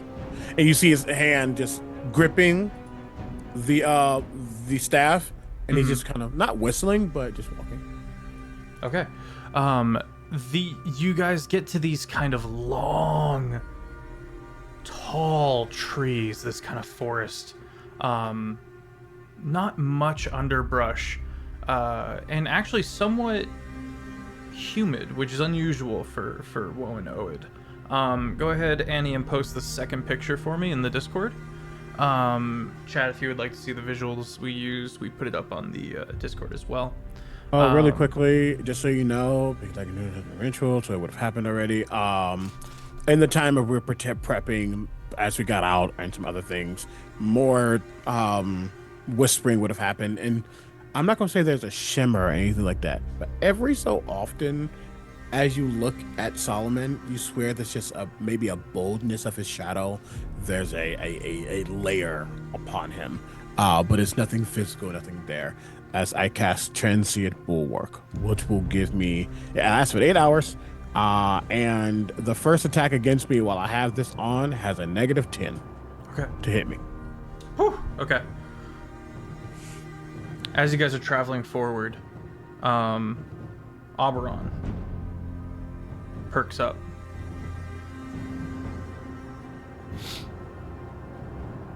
Bares their teeth. His attention seemed to be pointing in a certain direction. Seems searching. You guys are eventually it locks up. Well, yeah. Eventually coming off the back. Eventually it turns and looks across this kind of body of water, this small pond, where you can see the line of trees, and out from the darkness, actually within the darkness, almost Vader style, you see two bright red lights appear in the darkness, outlining a shadowy, cloaked figure. Annie, if you could post the rest of the pictures as these bipedal creatures start staggering into sight on the far side of this small pond, and then from the water itself, churning. It's this multi-limbed, pale, featureless creature that slowly begins to rise up out of the water. The double-ended glaive drips with fire and magma, and it slowly points it towards your direction, and these bipedal forms start skittering. Let's roll initiative. Is it, really quickly, is it arguable that with my 23 passive, I would see them coming in enough time? Yes. You will just see his head turn towards this direction, almost silently, looking back to Dahlia to make sure that they are okay, and watching Evie. And in that same regard, moving up closer, and the light of the lantern extends. It is now a full 30 feet of dim, 30 feet of bright, 30 feet of dim. Okay. Just making sure he's out of their range. Love it. Also, just a heads up, chat, if you are going to go look at the visuals within the Discord, they are graphic. They are disturbing. It's a horror campaign. That's nothing. So, the creature... Baby horror. The creature... the big one from the pond kind of fills up the area. You kind of lose immediate sight of the individual with the dual glaive. We roll initiative now because while the other ones are sprinting around the body of water about 60 feet away, it's moved up right to you guys. It moves into the area that you're familiar of the light of the lantern, and does not seem to be immediately affected. So this is not an undead or a fiend. Roll initiative. Say our initiatives out loud. Yeah, That's give me. a D12, not a D20.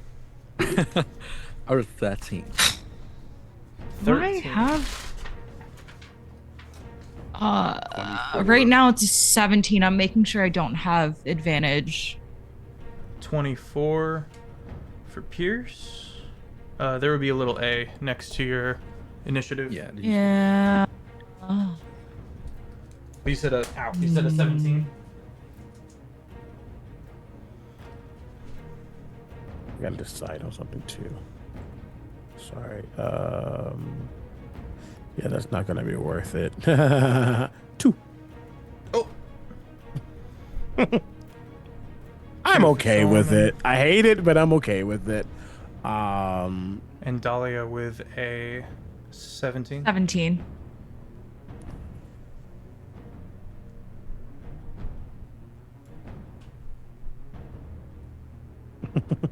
Yeah, I have a 0 to my initiative, gang. I'm old. And aged and old. He is both. Too smooth to move fast. Which is why I'm like, can I see this right? Okay, great. Just calmly goes into combat. Yeah. It's not until about halfway through the fight your heart starts pounding, you know? Yeah, arm spaghetti. Okay. Use week. Okay. Oh, okay. It's actually pretty low. Is it lower than a 2? No, you are going last. Hey, they couldn't at 1. That's true, but they did not. Red tartar sauce. Ah, shucks. What you talking about? But thank you. It's my favorite thing. Just, It's so shucks. good. Did you get a 2? No. Shucks. Okay. Pierce, you are up first. Okay. So big, horrible water monster. We love those. That thing's right in our faces currently. Mm-hmm. Okay. Well, I'm just gonna try and shoot it with my gun. Pierce will immediately bring up the already out rifle from Oberon's, like, sort of uncertain, like, skiddiness, and then up, bang. I'm gonna roll for it. I like it. How do we feel about a 21 to hit? 21. Hits. Okay, cool. Oh, actually, can I use my bonus action beforehand to invoke one of my Crimson Rights? Yes. Thank you.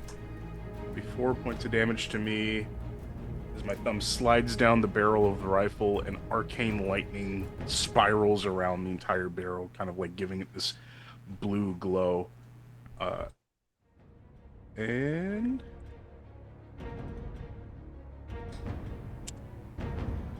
numbers. You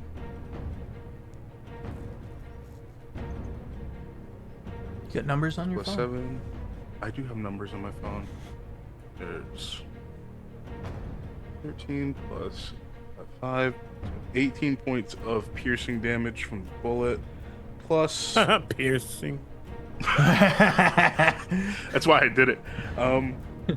But then on top of that, because I'm going first in initiative, I do still get to add my sneak attack damage. Mm-hmm. So that'll be... That's good to know.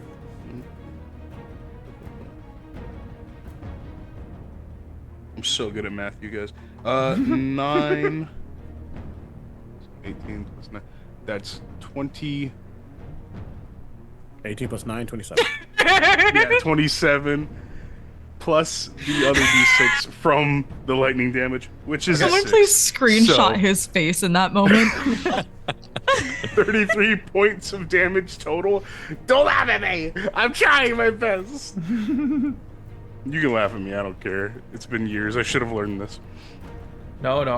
It's okay. I was playing 2 levels below everyone else last session. I can't say anything. Okay. And All right, using we'll your laugh at you. ability modifier and not your spellcasting modifier. And then any particular response to the lightning as it impacts with the bullet? No. Okay. I'll just fire again. Okay. No. In fact, no. 23 to hit. 23 to hit hits. Sick. This will just be a Tight, regular old tight. 15 plus 6, 21 total. 21 6 hits? lightning Oh, sorry. damage. 6 lightning damage. 21 damage, 6 of it being lightning. Heard. Yes. Okay. I'm so good at math. I can't believe. Anyway, I'll leave it up to you. Whoever's next. I'm next. Never mind. I take it back. You briefly. And he has inspiration. I don't like this. The shadowed, almost Sith-looking individual with the glowing double glaive slowly walks sideways and casts invisibility on themselves. Greater Oops. invisibility. How far are they? 60 feet. Death does not dictate your disappearance. Counterspell. You go to Ooh. counterspell. At what level? I would know greater invisibility is 5th. Okay. Casting at 5th then? Oh, that hurts. Literally that hurts. Don't do that.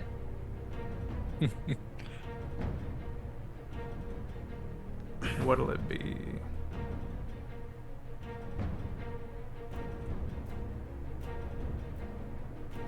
I would do it a 3rd. Okay, roll. I do it at base. Okay. I had to remember think. It's still gonna hurt. Ow. I need to take 20 freaking hit points for that. And then roll. Total would get it to math a 16. 16. You successfully counterspell. But one of these staggering stick creatures detonates What? in response to your counterspell as a ability pops to counterspell your counterspell. Ooh. At 3rd level, but you cast at 3rd level, so it I did. would I wipe. did. One Absolutely. stick down. There are now 4 that are sprinting across the pond. Okay. So 4 sticks. And With base counterspells as abilities. so Dang. is this thing invisible now? Yes. Because the counterspell was counterspelled. Even the red dripping froth on the end of the double glaive disappears. Ugh. Oh, we lost. Okay. So does Kate. Dahlia casts invisibility as a free action. Truly, what is happening? I saw your hand come down. Maybe it's a loose wiring and it like bumped the green. Bumped the I don't know. I don't camera wires. understand. Continue. I'll figure it out. It's okay. It'll pass. Okay. Unfortunately, it is Dolly's turn. Great. Okay, You're I'm back. back. Let's go. I cast green. Oh my god! It's no. it's the cat. She keeps swatting at the hanging wire. Oh, it's the cat. The little Did you move the furball cat being a tree closer to goober. you? Yay! You fucking bitch. Go away. Okay. He's like, Just, yes, mother. I. Oh. I watched her. She went. Swatting and let it. We know now. oh my gosh. Okay. What, Anyway. you put this here for me, right? I mean, Dahlia, your turn okay, so begins. my turn. You've got the one big creature with the many hands. That's invisible. No, that is coming No. out of the water and is up on the party. Great. Oh, it's right on us. Yes, that's the like kaiju thing that's coming out of the water. 4 Great. bipedal featureless stick creatures, and by stick I mean they don't have feet. They're just like stabbing the ground chopstick style as they sprint towards you guys. As one does. And then the last entity, the thinking creature that has organized this attack, that pointed the weapon at you guys, has turned invisible, and you do not know where they are.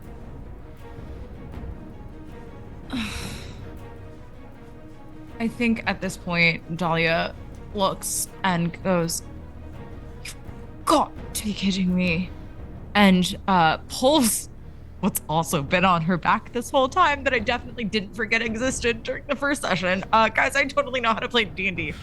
There's so much to keep track of. There's so much to keep track of. There is. She pulls a just like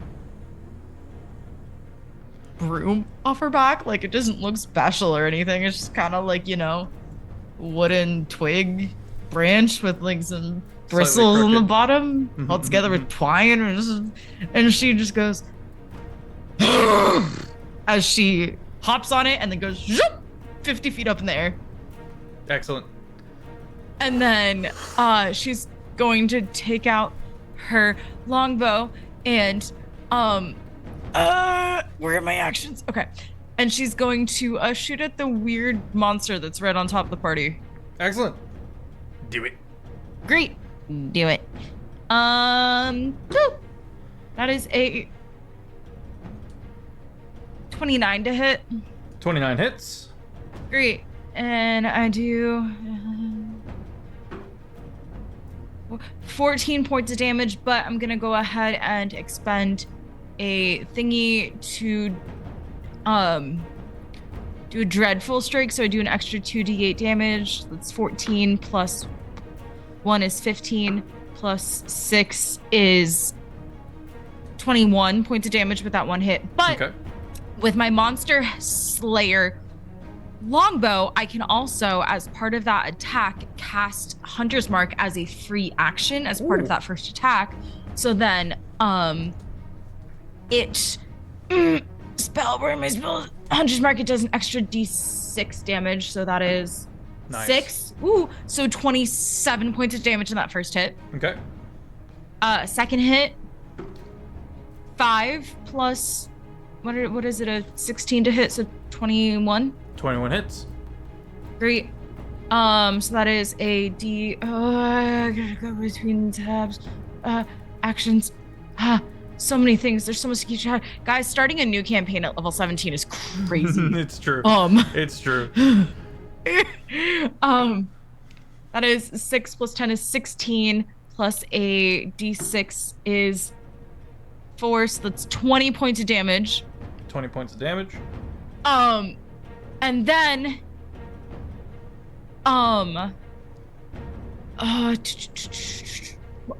is there another creature, another enemy within 5 feet of that 5 thing? feet, no.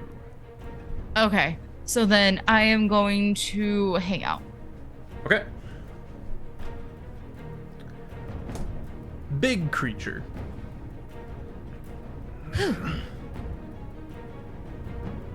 Is going to slowly reach up with some of its hands, grab a hold of its own collarbones, and tear their chest open.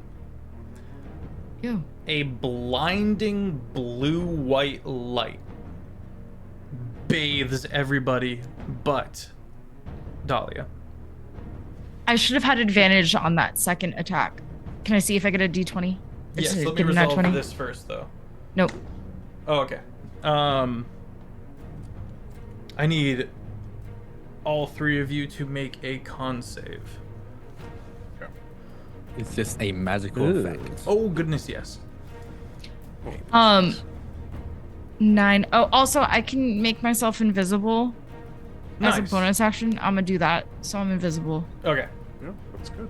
Oh, that was not good. Also, you did not have to make a con save, Dahlia. Great. So much to keep track of, You guys. flew up. 23. 23, save. 20. 20, save. I rolled an 11. Fail. Azalea. You don't have to say it like that, all right? No. You want to be a dick about it? God. Azalea, you take the full damage of 4d8 radiant Everyone else takes half. 15 radiant damage. And you, Azalea, as far as your physical sight goes, are blinded. Yeah. The armor that Solomon wears, again, it seems dusky and nothing really special about it. Definitely seems worn and true. With that, there's almost I dare not say Superman-esque pose, but you understand Superman's physicality when he stands strong. And there's a level of just taking it as he watches this creature. Per my armor, when I make a strength or a con save, and I succeed, I take no damage. Woo. Woo. Amazing. Okay. It is then going to bleaching the ground under it with the proximity as it slowly pulls itself forward. I believe, Pierce, you use range attacked? You use range for your attack? Okay. Then it is going to go up to Solomon, pulling out its two collarbones. One hand goes to like make a gesture of going to swing on you, but then the other hand, it's a feint, and the other hand comes in and tries to stab the side of your head. Ew. Cool, bro. I got an 18 to hit. Give me just a second. I'm pretty sure that is a yes because per your thing. Yes, that Okay. 18 will hit. Okay, so you're going to take 2d8 plus 4 piercing damage plus 5d6 poison damage. Ooh.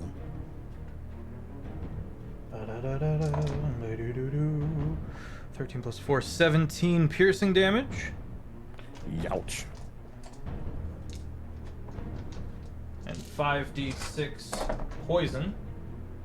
Jeez. 14 poison.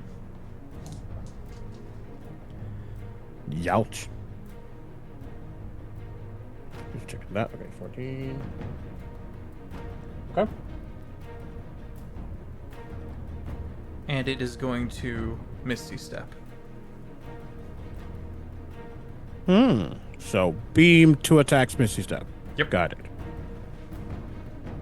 There's he gets mollywopped by whatever that thing is. And it pierces and it hurts. And you see his head rear. And as it disappears and teleports wherever it lands, his eyes just lock on it. There's a clear hurt and a clear pain, but a very clear resolve. It appears beside Pierce, crouched way down to the ground, all of its elbows up in the air like a spider. Take that. Nah, man, it goes bee, boo, boo, bop, boo, boo, bop. Oh my god. Azalea, it is your turn. Yes. I am currently blinded, correct? Okay. I think all I would do this turn. You know, it's not blinded. There's your sword. Yes. Yeah. I'm gonna give my sword some company, I think. As you see, I reach into my bag of holding. I feel from my side and I reach into and I pull out this. It looks like a petrified stick of wood. It's long and large. It's probably the size of Azalea as they pull it out of this bag of holding and slam it down. And before I'd gone blind, were there any? What was my situation? What does it look like around me? So you've got Dahlia up 50 feet up in the air. The creature was coming out of the water, and you had 5, now 4 bipedals like bum rushing around the water to close on the party, and then the entity that commanded the fight to begin has turned invisible and disappeared. Were there any like stones on the ground? Yeah, you guys are in this forest by a pond. Okay. You would hear the creature move over next to Pierce. So because it's gargantuan, it's also by you. Okay. So the fun thing about this spell is I don't need to see to cast this. As I slam this stone drift staff down, you see 5 pebbles rattle on the ground and then begin to float as I cast animate objects.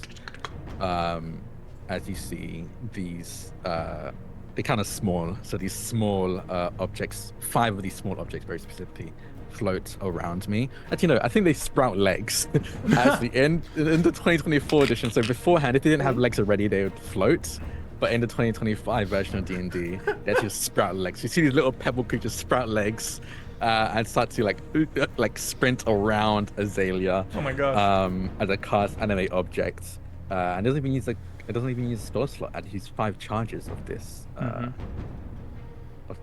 So that's down 5. As an action. I think as a bonus action, instead of commanding my sword, I think I'm going to command these objects. I'll just say, keep a lookout for the invisible one. Because they have blind sight. Oh my god. Blind sight. That's amazing. So, I have 5 little creatures of 30 of blind sight around me. So one of them immediately goes.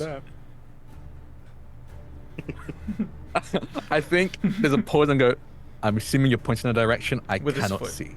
Oh, it's gonna grip with one leg, kind of like grab your foot and The kind ballet point. and kind of turn you, yeah, in the That direction. Thank you, little one. And that'll be my turn. Okay. Okay, let's talk about these stick creatures. One burrows and goes underground. Oh, actually, I'm so sorry. That's not the end of my turn. I can Please just tell them to continue. attack this guy. So I can just be like, attack the invisible one as a bonus action. So all 5 of them are going to go and attack the invisible one, Kick. and start swinging. Well, not swinging. They start throwing themselves at this yeah. invisible guy. Hell yeah. Throwing themselves. They're just around. Okay, let's do it. Let's gonna roll. So I'll roll. I'll just blast because I don't have a roll for me, but let's see. Information. 19 to hit for the first one. 19 just hits. Okay. 20 for the second one. Hits. 21 for the third. Hits. 15 for the fourth. Does not hit. And 28 for the fifth. Oh yeah. Oh yeah, you betcha. 4 of the 5 hit. Oh yeah. So they are medium. Yes, so 4d4 plus 12. Okay, that's not much. 21 points of, I believe that's just force damage. It's all damage.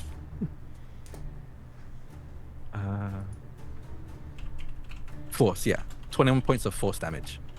Got it.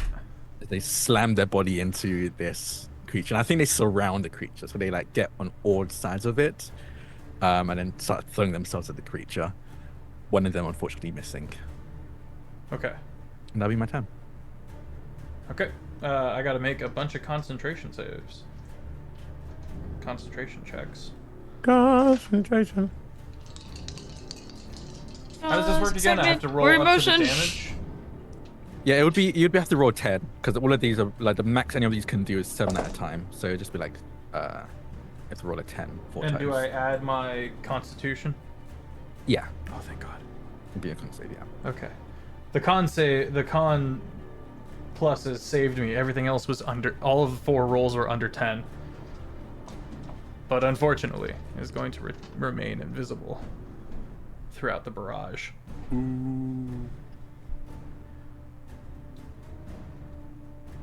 Okay. First bipedal stick-like abomination is going to burrow into the soft earth in the party would lose sight of them. The next one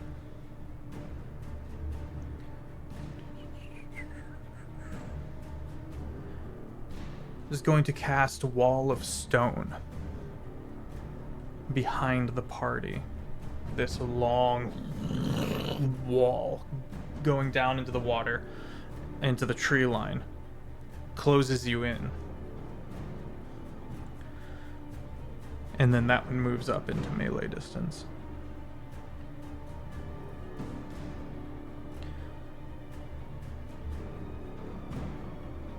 The other remaining two move into melee distance and begin swinging. One on Solomon and one on Azalea. Am I still blinded? No. Really quickly, because it has to Good be noted. job. I was going to do it on my turn, but it makes sense that I do it now. I forgot.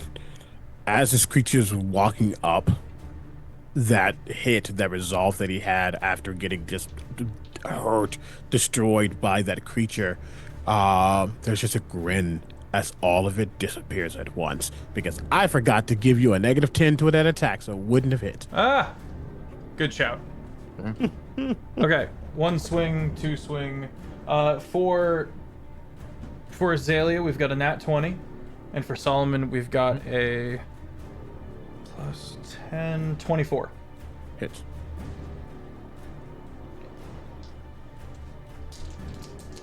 Solomon, you take 14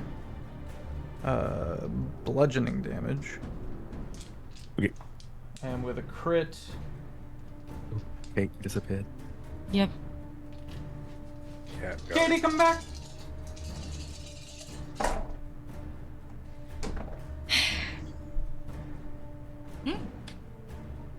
Okay, let me pair these off.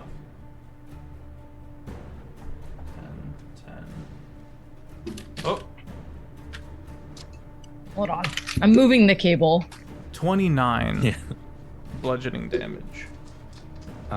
In response to that, as you see them strike, you see, what does it look like, I guess, when they attack?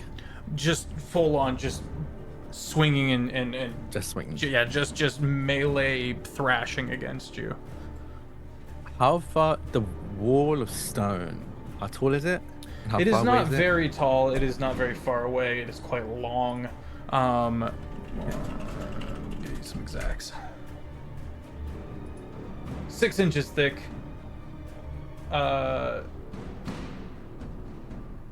10 by 10 foot panels. So it's not very tall at all. It's Like 10 feet tall. 10 feet high, yeah. And it's like, what? How far away from me right now is it? 10 feet behind you. Perfect. As it swings at me, you see it hits, and then I immediately dissolve into black ichor and reappear on the top of the wall as I use Gale of Cloud Giant, Cloudy Escape, as I teleport, and I get resistance to that attack, so I actually take only half damage there. Amazing. Cool. So it's what? You took 29 points of damage, that's 14. I might have said 27. I already picked my die back up. Did you drop a die? No. Oh. I'm happy for it to be 27. Yeah, I'm let's not go with complaining, that's 27. one less damage. Actually. Take one off there. So yeah, I take 13 points of damage as I Okay. teleport, gaining resistance against that attack. I'm now on top of that stone wall. Solomon, your turn. Okay. How far away is How far away is Big Boy? Well, 30 feet because of Misty Step, I assume. Yeah, 20 feet in this case. 20 feet, great.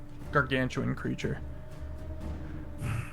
You see the veins within Solomon's neck and that sigil, that mark begin to warble and shift as they speak in Celestial. And in a way, even though you can't understand it, if you don't speak Celestial, there's still a feeling, an understanding of its intent.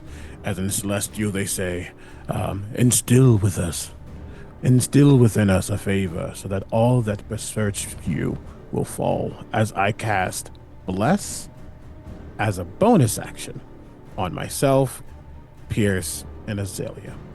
Oh. Ooh, thank Taking you. 10 points of damage to do that. Well, more than that. It'd be 15 in total. Ouch. I hurt. And then I'm going to take the attack of opportunity as I rush that big creature.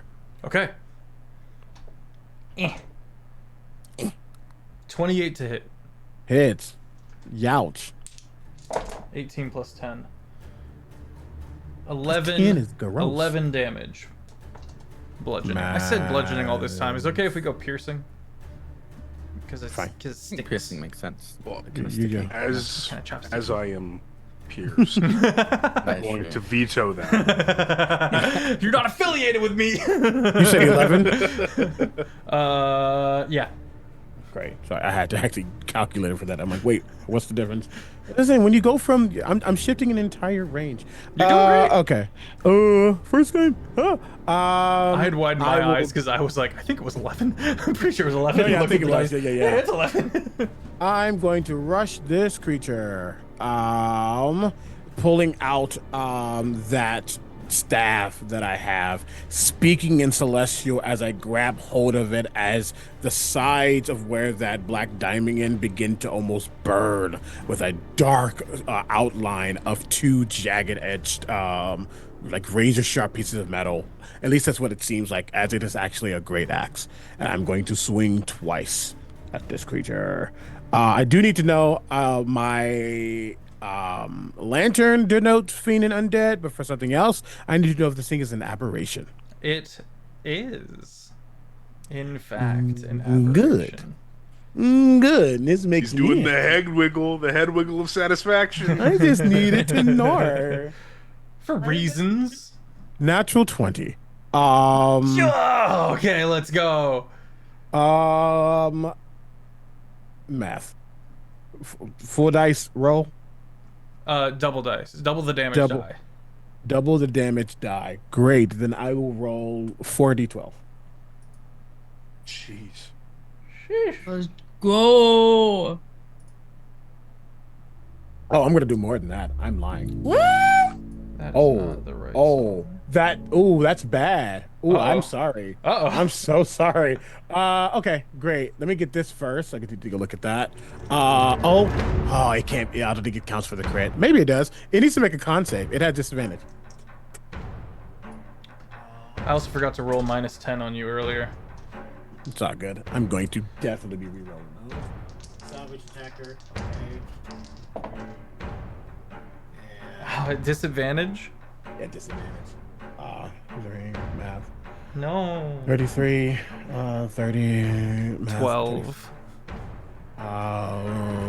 8. Great. Because the con save I'm giving you deals more damage, and this is on the attack, is this number also doubled? You're about to take more damage after the saving throw. I'm sorry? I'm So confused by the question. I crit. You crit. And on that crit, I force a save. Right. That will inevitably give you more damage. Is that number All damage critically? die of the attack is doubled. of the attack? I'm So I would say I'm thinking, no. It sounds like yes. Like sneak attack would also be doubled. I think- Smites would also be doubled. Rules. If you want to go rules as written, anything caused by a save isn't doubled. And that's but my if thought. If it's not Deathwish an has- auto, yeah. you do have to make another save to take the extra damage in totality. But Then Death- yeah, Death we'll is also say the we'll GM. say no Great. for now. No worries. We'll say I was no like, for good. now. Because that would have been 20d10 instead of 10d10 on top of that. So firstly, you're going to take 38. Do I need to separate Radiant or Force? No. 38 points of damage, which is both Radiance and, 58 points of damage as I take away 10 points of my hit points to deal an extra 20. So 52 points of damage plus 10d10. As the symbol within the axe goes off. Good lord.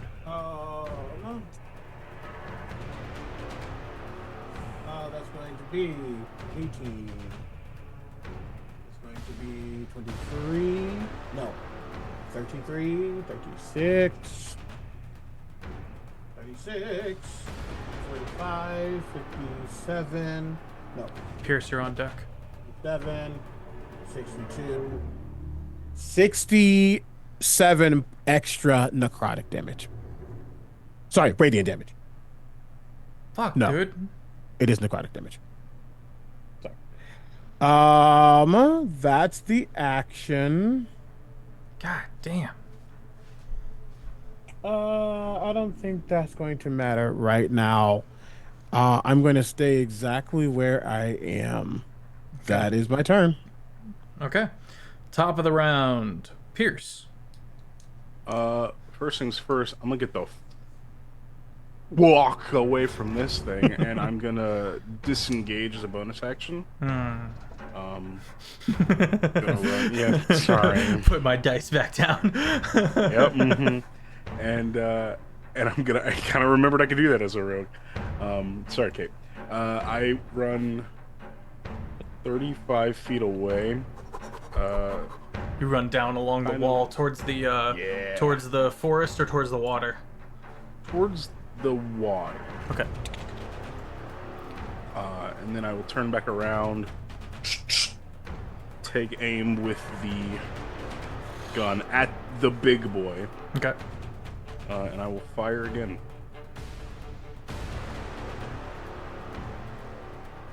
22 to hit. 22 hits. Sick. Thank you. And I pulled up the virtual calculator on my computer, so now I can just do that.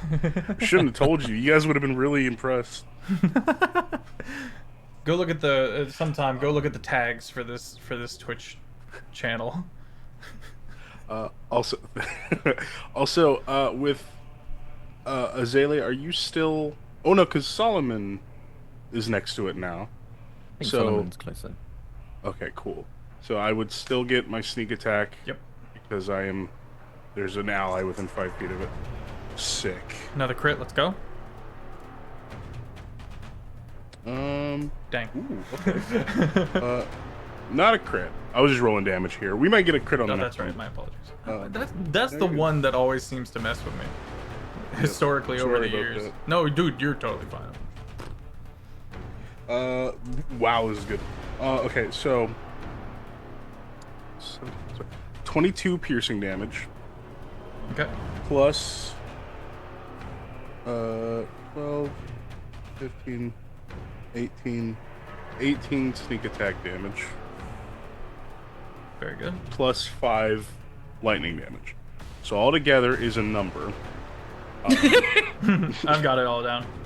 22, Okay, cool. 18, and 5. Is a number is wild. Listen, Equals X. I didn't use the calculator. I was still doing it in my head, and I had a calculator right in front of me. I don't know why I didn't use it. You're crushing it. Okay, I'm gonna roll again to see if I hit him. Don't forget that you have Bless as well as Azalea. Ooh, thank you. Good job. I will 'Cause use I that forgot. because that is a 6 on die. I would I get love you Dahlia, high-level but you were in combat. the air. I love high level combat. 6 plus 4 from the bless plus 11, 21. 21 hits. Thank you so much, my new Solomon friend. Ooh, that's great. Okay. I'm using the calculator. What am I doing? I keep trying to freaking. If you want to give me numbers, I can help. I'm a calculator. 9 plus 6 plus 5. 9 plus 6 plus 5, 20. Perfect. Okay, so that's 20 points of piercing damage plus 6 lightning damage. The math's so fast. Okay, very good. All right, and that'll be me. The aberration, this huge creature, has taken some serious damage. And it is going to use a legendary action.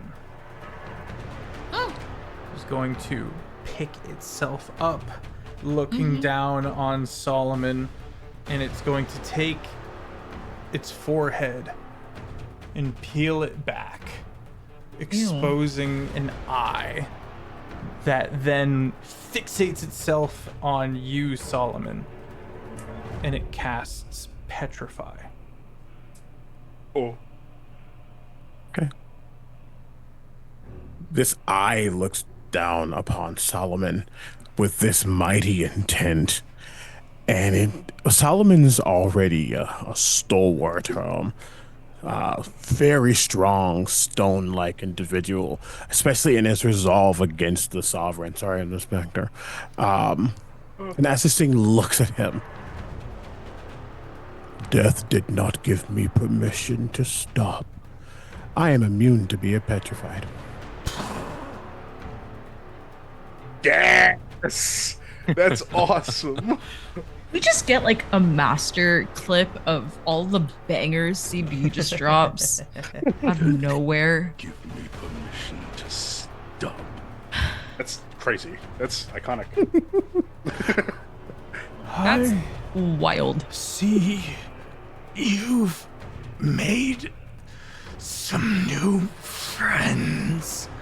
As the greater invisibility wears off, the double-ended, bright glowing glaive appears beside you, Azalea, as Lieutenant Rissel. I have a question. Did Okay. they He's teleport? alive? Say again?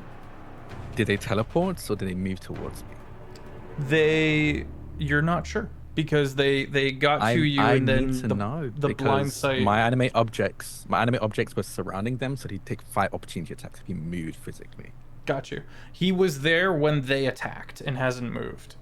This is the entity that was invisible and came up at you. Greater invisibility Yes. person. Yes, and that's who the animate objects were surrounding.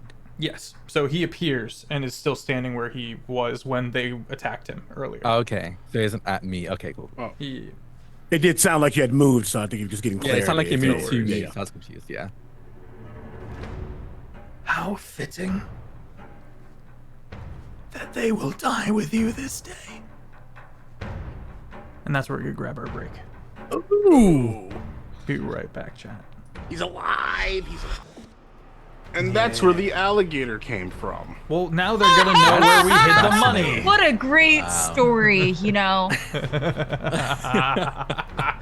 Lieutenant Rissel does not look like his handsome self anymore. He looks like he had been flayed and pieced back together, and flayed and pieced back together many times over. There's no nose. There's just like this open wound. You can see that barbed wire is sewn into their skin.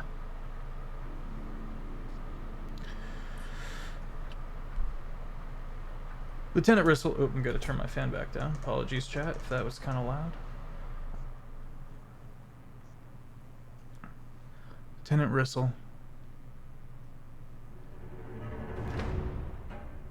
looks to Azalea. How long has it been?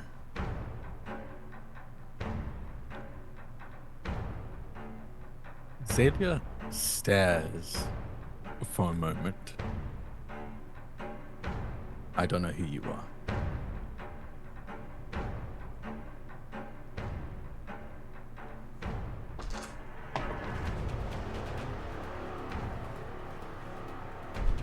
Looks to Pierce. I didn't fight off madness for this. Did you know madness can follow you into death? And he's going to cast subtly disintegration towards Azalea. How far is he from me? About 35 feet, roughly. I think it's So- subtle, so you can't counter a subtle spell. Yeah. Right. You do have bless. Oh yeah, I do. What do I roll for this? Checking, double checking now. Making sure I don't misspeak. You need to make a dexterity saving throw of 19. I don't even need the bless. Okay. But I'll take it anyway. Why the hell not? The D4, right? Yeah. And I rolled a 4 on it. Fuck yeah, that's a 23. Hell yeah, Oh, dude. thank God. Let's go. On a failed save. Mm.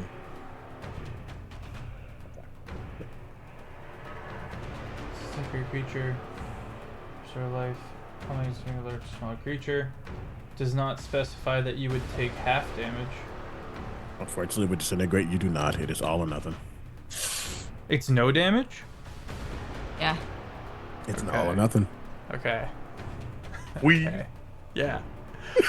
This throws Lieutenant Rissel into a fury, into an Yeah, fuck this guy. unbridled fury, to the point where he just starts bleeding profusely. And as bonus action, he's gonna go invisible again. Ooh, I tomato, catch all tomato. I have a question. Does he move? I have He 5 does things of move blind sight surrounding after. him. Yes, he does move after he turns invisible. So go Here's ahead and the make I get your 5 opportunity attacks. make your 5 opportunity attacks. And this is As you normal see. invisibility. So if you manage to land a hit, he's gonna come back. Oh, hell yeah. You see these 5 pebbles just throw themselves at this invisible figure. For king and country. God save the queen. You stole my 24. lads. My what? 24 for the You said first for king and one. country and dead. 31 for the second one. That'll hit. Ah, that one doesn't hit. 16 for the third one. 16 does not hit. 24 for the fourth. That hits. And a 21 for the fifth. So 4 out of 5 again. I think it's the same pebble. I think the same pebble guy that keeps missing. It's like he's just not getting it. Kicks the dirt on the ground with frustration. Bill says, "Get stoned." You know? That is 22 points of force damage. He and he's gonna- reappears. he just reappears, yeah. Oh yeah. That'll be. Well, that's not my turn. That's their reactions. That brings That's us it, to Dahlia as you watch Lieutenant Rissel run along the ground towards Azalea, full tilted on Azalea. How bad is the other like amalgamation looking? The little stick abominations or the monstrosity? The big one. I think the big one that I was previously attacking. Okay. It's looking rough. It's definitely taking the brunt of the party's damage throughout this fight.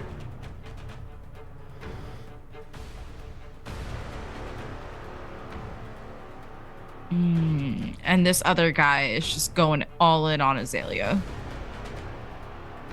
Okay. Bonus action, I'm going to go ahead and cast Swift Quiver, Ooh, okay. which means when I cast the spell and as a bonus action until it ends, I can make 2 attacks with a weapon that fires arrows with bolts, such as longbow or light bow. Great. Cool. So I essentially have 2 extra attacks per turn now. So let's go ahead and make those 2 bonus action attacks as part of that casting. The first one is a 10 plus. Well, what do I have to hit? A 16? Nope. Yeah, so 26 to hit. 26 hits. No, that's D8. Okay. 1 plus 10 is 11 plus 5, so 16 points of damage on the first. 16 points of damage. 10 is a 26 to hit. That hits. Wow. Okay, and then that is 18 points of damage. 18. How's this thing looking? It's bloodied for certain. But it's still got fight in it. It's still mad as hell. Okay. All right. Then I'm gonna go ahead and make attacks for my action. That is a natural 20. No, let's go.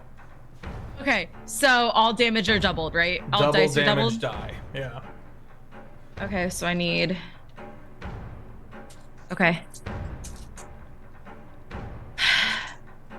Oh, and then since this is natural 20, I'm gonna go ahead and expend a dreadful strike on it. Ooh. And I can deal an extra 2d8 psychic damage because I only when I attack a creature and hit it, so I determine this after I hit it, so that's an extra 4d8 psychic. Sure. I have this many d8s. That's it. No. Okay. I need 1, 2, 3. I need one more d8. Shit. All right, I'll just reroll one of them. Okay, so get ready. So 4 Got it. plus 8 plus 3. So 4 plus 8 is 12 plus 3 is 15 plus 6 is 26. 21 plus 4 is 25 plus 4 is 29 plus 8 is 37 plus another 8 or plus 1 is 38 plus 10 is 48. 48 Damn. points of damage. Okay. Nice. So that was. Is this thing still up? Yes. Great. I have one more attack. Excellent. 29. 29 hits. That is 13 points of damage plus another 6 for Hunter's Mark, so another 19 points of damage. Got it. And I need you to make. Oh, is there anything within 5 feet of this thing? Solomon. Okay, nothing angry. Yeah, one of the stick creatures. One of the sticks. Yeah. So I can go ahead and let me pull up my features. I have a thingy that lets me. Where is it? Stalker's Fury. I can make another attack against that other creature. So against the stick. That is a wow. Fuck. 18 to hit. 18 hits. Great. And so I do no Hunter's Mark. That is 18 points of damage. Got it. That's my turn. And I can have Hunter's Mark and Swift Quiver up because with my bow, Hunter's Mark doesn't require concentration. So fuck you, rules lawyers. Anyway, thanks. All right. And that stick thing's up still? Just Yes. understanding it. Great. Good. Oh, that sucks. Well, you've certainly put a lot of damage into the enemy right now. I'm really mad that I didn't kill it That's okay. with a natural with 4 attacks, one of them being a natural 20. That's crazy. This creature, I'm no longer invisible, by the way. being gargantuan, is going to turn to look up at you, pulling at the arrows in the back of its neck, and springs up into the air, provoking an attack of opportunity from Solomon. And you see about 7 hands all reaching for you, Dahlia. That is rude. I will absolutely, I'll use my reaction here to take this attack. 1 second. 29 to hit. 29 hits. Well, it's gonna first do the damage. I'm gonna first do 1d12 like that. You're going to let me hold this off because I do have Savage Attacker. Where are my dice? There you are. Those are fine. Oh, there you are. Technically could take the higher. Oh, and it was higher. Great. Okay, you're going to take 12 points of force damage, 11 points of radiant damage. I'm going to use 10 HP to give you an extra 20 points of force damage. Sorry, radiant damage. An additional 20 radiant. An additional 20 radiant. Well, with Torment, one of my abilities. Actually, hold on. I lied. It says on each of your turns. Never mind. Does not get that. Has to be on my turn. Boo. New character. I apologize. And am I missing anything damage-wise? I do not think so. More importantly, Sentinel. It's not going anywhere. Fuck! Mm-hmm. No! It goes to leap up into the air to reach for you, Dahlia. And you watch as it is kind of jolted, and you look, and Solomon has managed to, like, take their weapon and right to the back of the knee and put that on into the ground. I'm going to even say that as I slice down, whatever ichor or blood comes from them, if anything, even if it's like ashy and sooty, for a moment it almost appears to become like chain locking it down, as death has said no. Fuck. What's up? Also, as part of my movement on my turn, because I've moved 50 feet up again, so I'm now 100 feet up. You did not specify.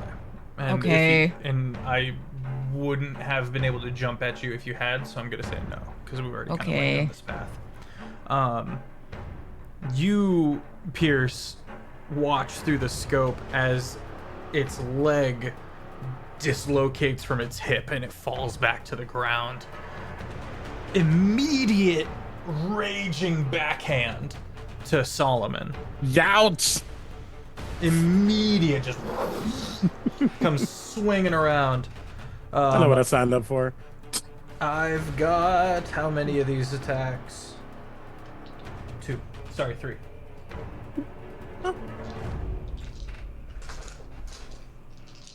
Die. Now you're sure this don't got it? This ain't a higher CR. I just this thing is scary. Thank you. I'm just a baby. It's a baby. I've got a 9. Sorry, that's a +8. I've got a 17 to hit. No. Okay, I've got a You sounded like a beagle. 24 to hit. No. Yes. And a 23 to hit. 2 hits. Okay, hits you twice. Just hands up, slams down on you. It Ingy. Yes. It do be wrathful.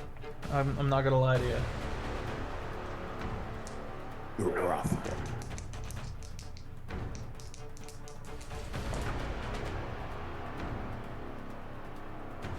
$15 bludgeoning damage plus Youch. the poison. Poison.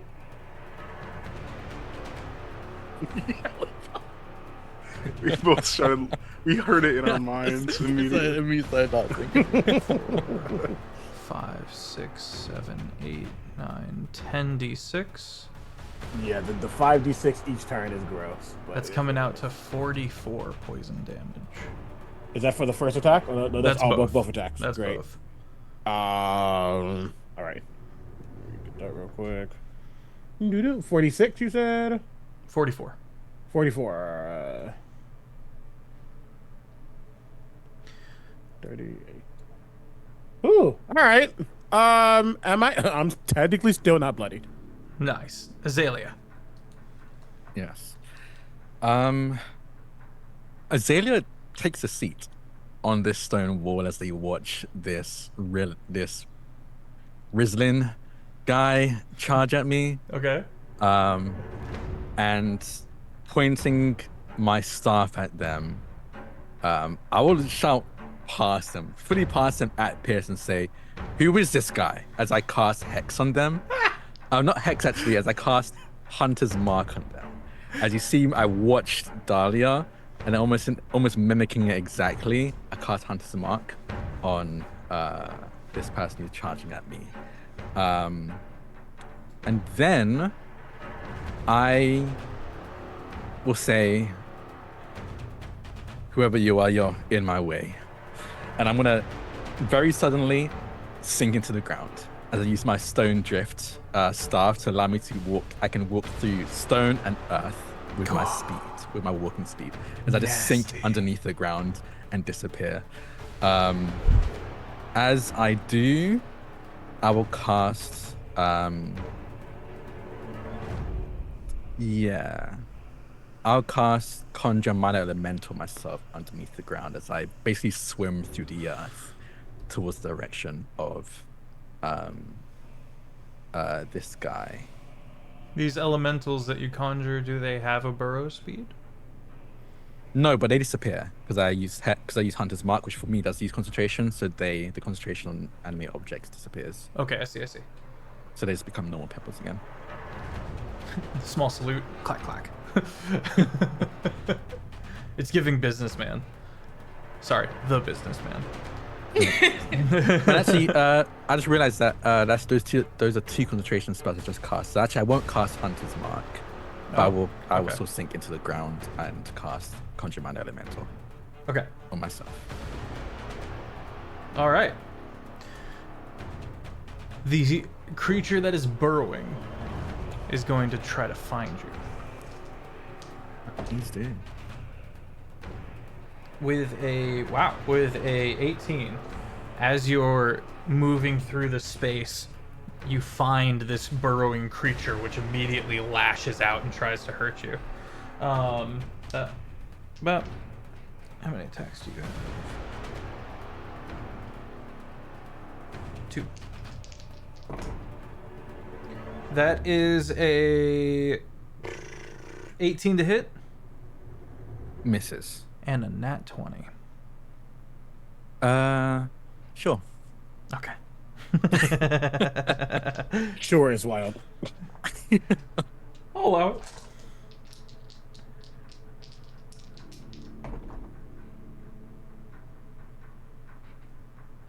Seven piercing damage. And I would say because you are the classes that you are and the proficiency that you are aware of a curse. There is not a save for it. It comes with the landing of the hit.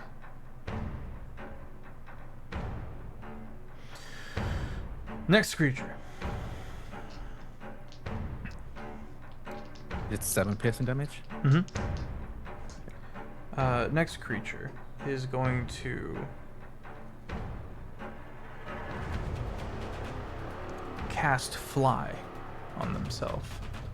And What are these creatures? you can check the Discord for the pictures of them. Good segue, but I hate it. They have challenge ratings 13. That's crazy. Oh, I thought they were like literal twigs. Nah, they're just chopsticky on the legs and arms. They're big. Mm-hmm. I got chopsticks. Oh, I thought With they were feet. like little Yeah, tree they're little guys. fellow guys. I'm glad none of us understood what we were fighting.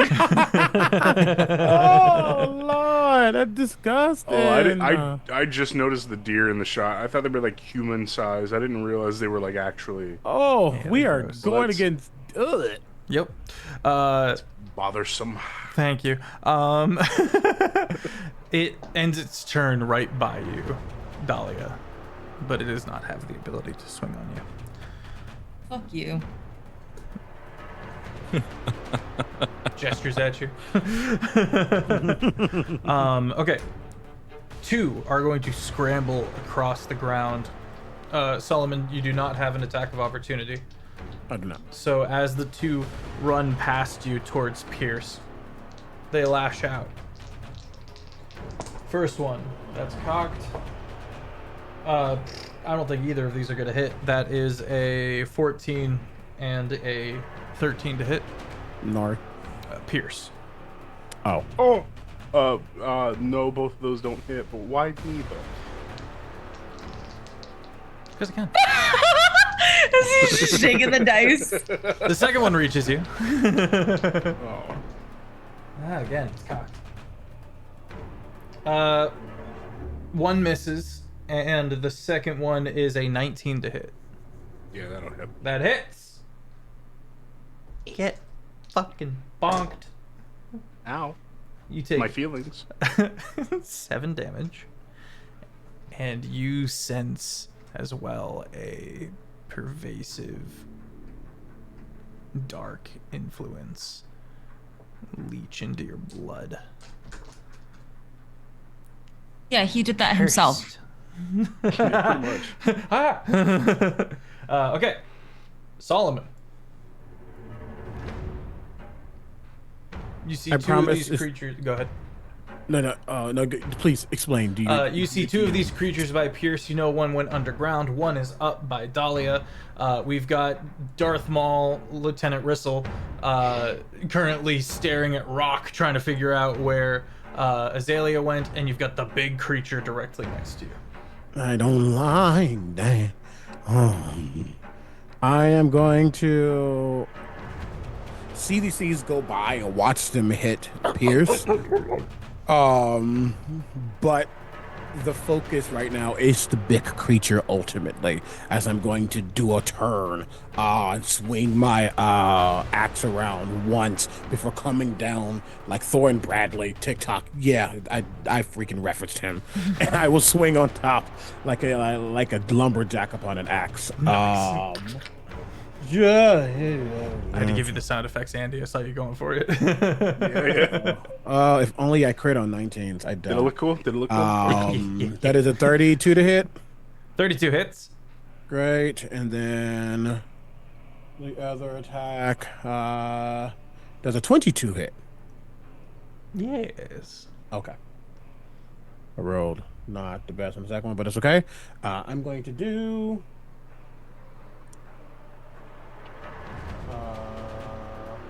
Okay, definitely keeping that one. Just in case people are wondering if I'm rolling a lot of dice, I do have Savage Attacker, so if I roll bad, I'm just re-rolling. Once, because no. I cast Run It Back. Pretty much. Okay, I'll keep both of those. For the first attack. Okay. 12, and I'll keep both of those as 9 and 2 9s. Okay, great. 18, 30, 38. Minus 10 to do 58. 58 points of damage for both attacks. Total? That is total. How do you want to do this? Oh, Hey! it is a sweep. As he turns, making sure that whatever head or orifice this thing has is now at his feet as he swings around and in one fell swoop attempts to decapitate or really F up this creature. As it dies in my light, which is great, I'm going to get a D8 of temp HP. Ooh. I will take that. It's not a lot, but it's something. A whole Hershey kiss. A little Hershey kiss. Mwah. And as a bonus, so I'm going to, as that happens, looking back to Pierce, I have to ask, this is a very, I don't dare say clerical, but divine, and a lot of healing and understanding is with this character. Can I tell something just happened to Pierce? I also asked for a very specific reason. Make a religion check. Fair, sire. I will also accept an arcane check. Would you be surprised to know that I have more in arcane than I do in religion? Genuinely, yes. Why do I have more in arcane than I do in religion? What? Oh, I know. Yeah, okay. This subclass gives me Arcana. I was Oh, that's tasty. Yeah. What I'm doing? Okay. Talia, that still only counts as one. That is a math. That is a 23. Wait, Talia is kind of Gimli-esque, though. It's really funny. No, 'cause she no. has a bow. Oh yeah, that is true. They are. Yeah. If Gimli had a bow and if Legolas had an axe. So, I'm gonna take y'all's word for it because I don't go here. okay, we're gonna talk about Me that neither. later. Me neither, Kate. So I'm Meet go up with on you, the Kate. Discord and we're Two gonna of them make now. you watch. I've seen them. trilogy. We're gonna make I you watch haven't. them again. You said I've 31. seen I them. have no intention. No, Multiple sorry, times. 23. Oh, really? 23. Okay. With a 23, you would register the curse as it blights like a cavity across the flesh where it lands. Great. And then fades into the bloodstream. Great. And he I would I will. Okay, great. Yeah, I'm going to bonus action as I run. Not with that speed, because he's still old man. He moves over to you with that strength, running, and as he gets to you, you see him almost scan you and put a hand on your shoulder, Pierce. And he whispers, in Celestial, may this curse be delayed, for it's not your will. I'm going to cast Curse Ward on you. And I again, because I'm using 10 HP, I can shift it into a bonus action. What the fuck? So while you have this upon you, for the duration, you have resistance to necrotic. It lasts for an hour. You can't be cursed, possessed, or targeted by a hex. Your hit point maximum can't be reduced. And if you're already affected by one of these effects, that effect is suspended until the spell ends. So I am not ending the curse. I am warding you from it. Cool. Okay. Because it costs a little less than remove curse right now. I can remove it later. And I will take another 10 points of damage because, ow. Now I'm bloodied. Woo! Oh, wait. Technically, I had 10 HP. We did it together. There we go. Together. That's my action, and that's my bonus action. I will stand directly next to Pierce, like a force, like the statue it wanted me to be, to protect. Okay. I feel weird.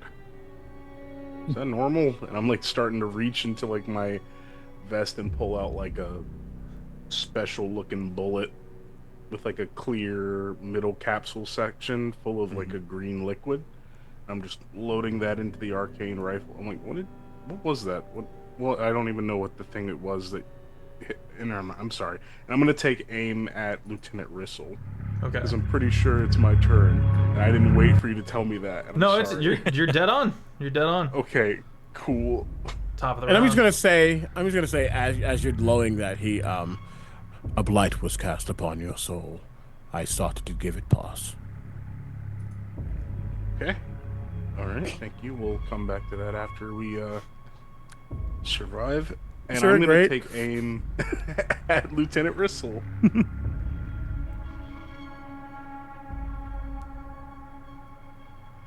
Do I still have bless, or is that gone? You do. I have not dropped concentration. Thank God. Okay. Perfect. Literally, thank God. Thanks, Death. You're a real one. I forgot. Make a con save as you begin your turn. Me? Oh, I don't like that at all. Don't like that at all. Oh, Azalea, you will also make a con save at the beginning of your turn. Okay, cool. What's the deal with all these I con have- saves? I have I hated that. $5,000 in savings, Fef. How much of it do you want for me to tell you this is not a natural one? Oh my! Oh no! Interesting. How much do you want? I'll pay take it. no bribe from thee. No, please. I didn't even fire the bullet. I didn't fire the bullet though. Hang on, wait. What are you rolling for? Don't do this. You Screaming. take 5 fire damage as your blood boils. Is this the curse? Mhm. The curse that's suppressed? Mm-hmm. My curse word didn't work? He's taking half damage. Oh. I think Does it not mechanically work like that? I Is it I just don't that the curse know. itself is pushed down It's the just road? while the curse word is on, is as if he's not cursed. Never mind. I'm like, listen, I don't know. And I'm gonna listen, take those back. some things can do that. I don't know. This is Bayonet. High level combat. High level combat. We all give each other grace. 5 plus 4 from Bless to 9 plus 11. 20 to hit. 20 hits. Lieutenant Rizzle. Dirty, filthy little toy. Dirty, filthy little toy. Fucker. Little shit. Oh my god. Little shit-eating grin. don't have an Calm down a little bit. I will also need Lieutenant Rizzle to give me a Constitution save. Oh, okay. All of it. All of it. All of it. All your money. That is a 1. Oh, that took me out. They deserve this.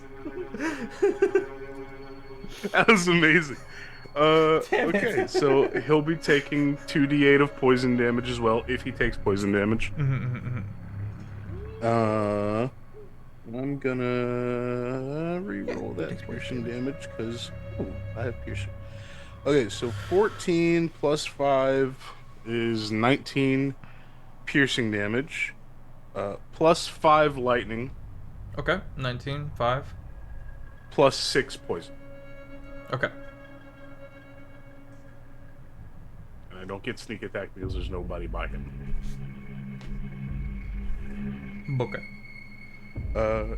And then if he's still standing, which I'm very certain that he is, I'm just gonna aim again and fire again. Yeah, that first shot takes hold, and you watch as his head just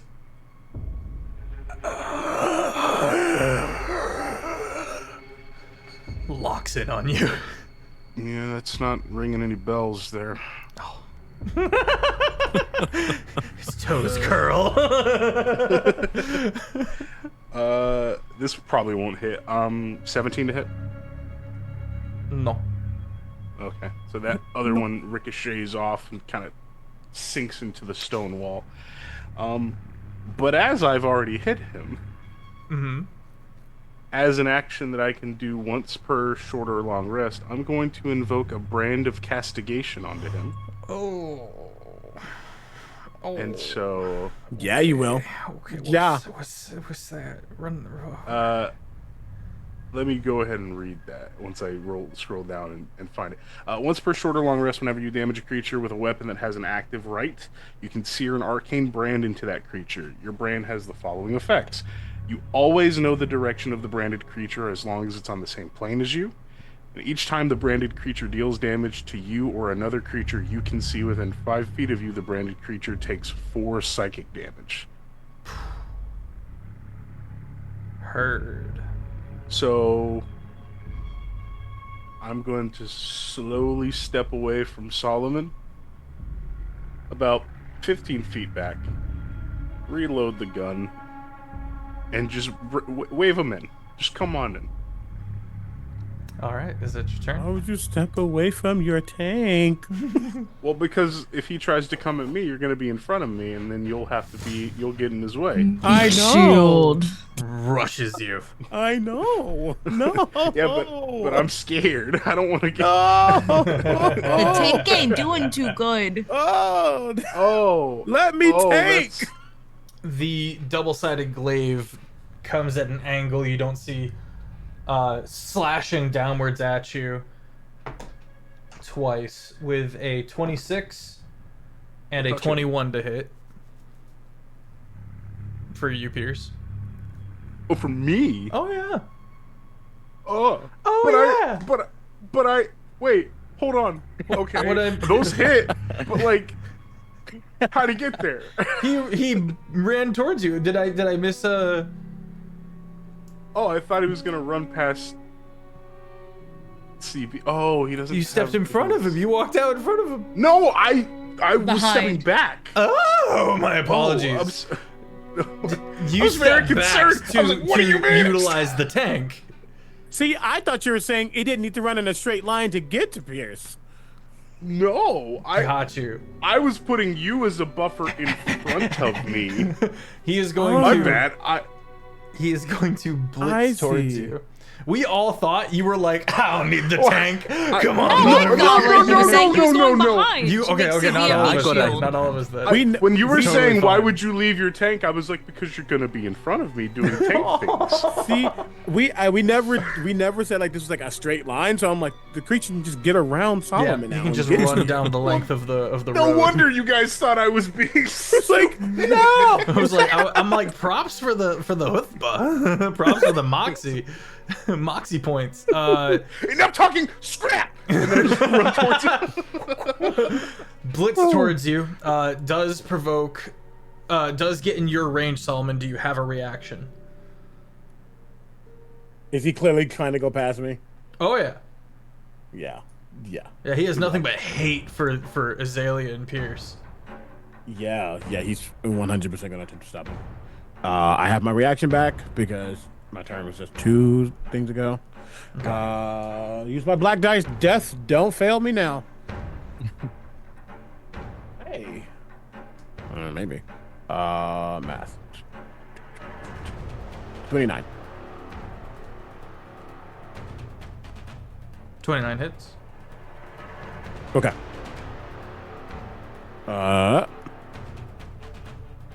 Oh, I should ask, is this an undead or an aberration? No. It isn't. Oh. Okay. Let me sift. Or a fiend, technically. All those are matters in different ways.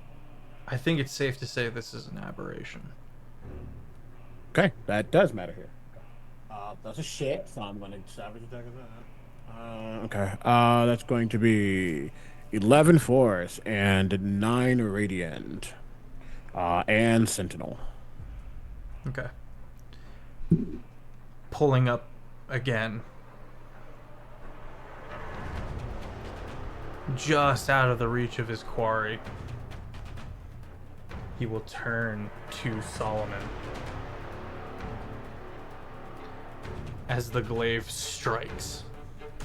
Ouch.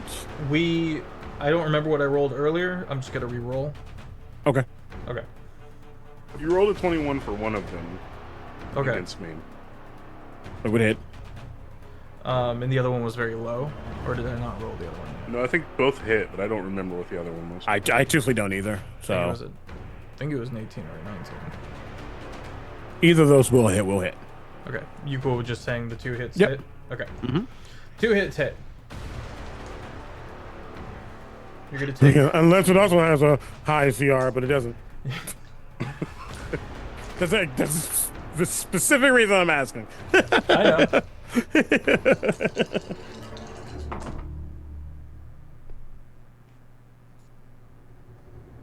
Plus 2, you take 17 slashing damage Ouch. and 9 fire damage Ooh. from the 2 strikes. So 22nd. All right. I'm in single digits. Let's go. Oh, Don't worry about me. Single digits? Don't worry about Folks, there's nothing I can do about it. me. Don't worry about me. Boy. Don't worry about me. Okay. as in under 10?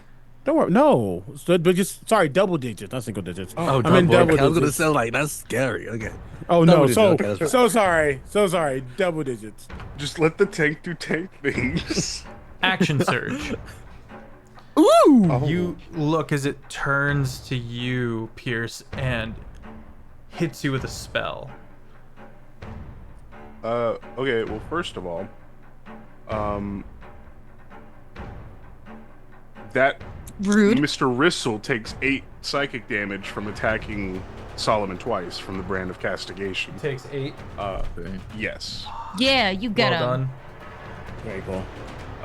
And then, what spell is he trying to hit me with? I mean, I guess I just Cause fear. Oh, okay. How far is he from me? Like 15 feet, because that's how far I backed up, right? Yeah. Physical counterspell, please. Okay. Paint me a word picture. Okay. As Lieutenant Rizzle is trying to, like, mean mug me and, like, do the Kubrick stare to, like, really intimidate me, I think there's, like, a flash of recognition in Pierce's eyes. And he goes, "Oh, yeah. We killed you." And then you'll see the cast iron hand shoot out from its arm on a very thin wire, grab onto the face of Lieutenant Rissel, and Pierce will pull himself towards it. And I'll roll to hit, see if this works. You take 5 piercing damage. as he is woven with razor wire, barbed wire. Well, this is my cast iron hand. Your hand can take damage. My hand can. It's your hand. I Be it metal, be it flesh. Okay. That is a 19 on die plus 11. 19 hits. So that cause fear will 1 not go off, and 2 I will be now flanking with Solomon. Excellent. Gristle. Excellent.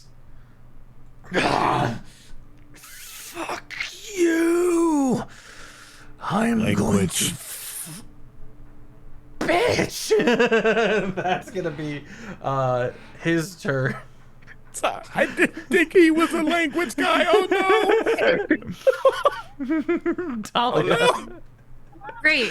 That thing I've been attacking, the aberration, it's still up, right? No? The thing that was like right in front of me, is that still up? Yes. Great. I'm gonna go ahead and attack it with my longbow, and I have sharpshooter, so it doesn't have I don't have disadvantage. I'm gonna go ahead and use my 2 bonus actions attack from Swift, whatever it is. The first one is a 21 to hit. 21 hits. Great. That does a D. That's 11 plus 10 is. No, 1 plus 10 is 11 points of damage. And as a free action as part of the attack, because my monster bow, I'm going to go ahead and cast Hunter's Mark on it. That's so 1 plus 10 is 11 plus 5 is 16. 16 to hit. 16 points of damage. Thank it was you. 21 to hit. Got you. Might be. It's still up? No. No? It is not. Okay. Then I'm gonna go ahead and on the Darth Maul wannabe. Make a dex save. Dex save. It detonates. Yeah. Crazy. Do I get advantage for being on my fun fancy flying broom? Would it give you advantage mechanically? I don't know. Then I don't know. think, if it doesn't specify, then no. Not Maybe if you were a cool DM. I mean. 17. 17. You're gonna take half damage, and you are not thrown from your perch. Ooh. 2d20 on the death blast. D20. Yeah, it's the gamble die. It could be real high, it could be real low. Wow. I rolled a 2 and an 11, so you take half of 13 fire damage. That's 6 or 7. Round I up. think it's usually rounded down. 7. Round up, Yeah, 7. we always round up around here. I don't remember why. Hey guys, you want to know what's crazy? We've been doing it for years. What? That's the first damage I've taken this whole combat. Yeah, you've been chilling. You're a ranger. You're up in the air. I've just been chilling. That's how it works. Good. That's good. That means the jobs are being done. The kit's kidding. Yeah. I'm vibing. I could have sworn I had a thing that let me. Oh, it didn't make an attack on me. It just exploded when I killed it. Yeah, right? it went boom. So All it's still right. your turn. Great. The Darth Maul looking fucker. Is he bloodied, by the way, or not yet? Is he still like got like bloodied. 26 to hit. Interesting. Okay. He's taking a good chunk of damage, but not a ton. You said what to hit? Sorry. 26. 26 hits. Great.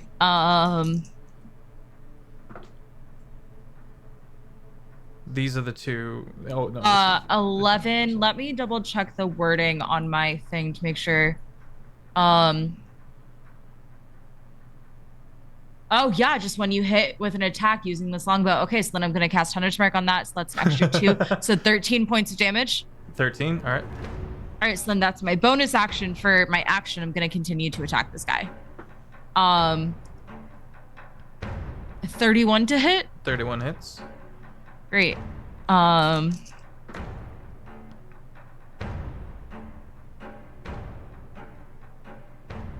16 points of damage. Okay.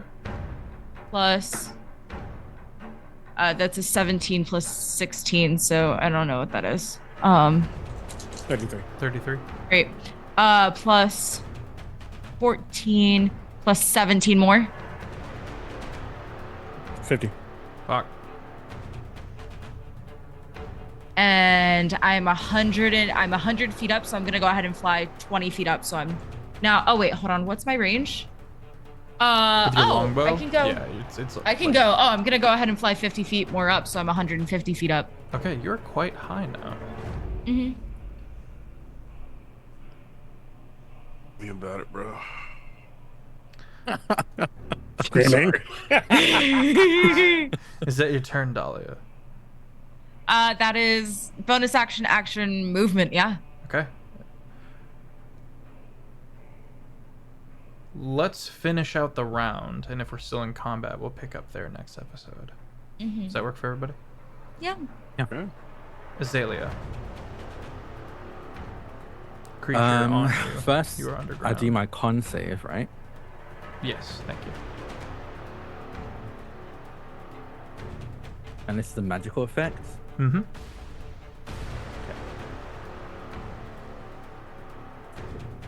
Let's see if I use the bless.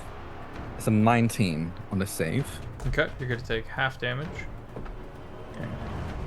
Takes half of 13 fire damage as your blood boils, which rounded up to 7. So, okay.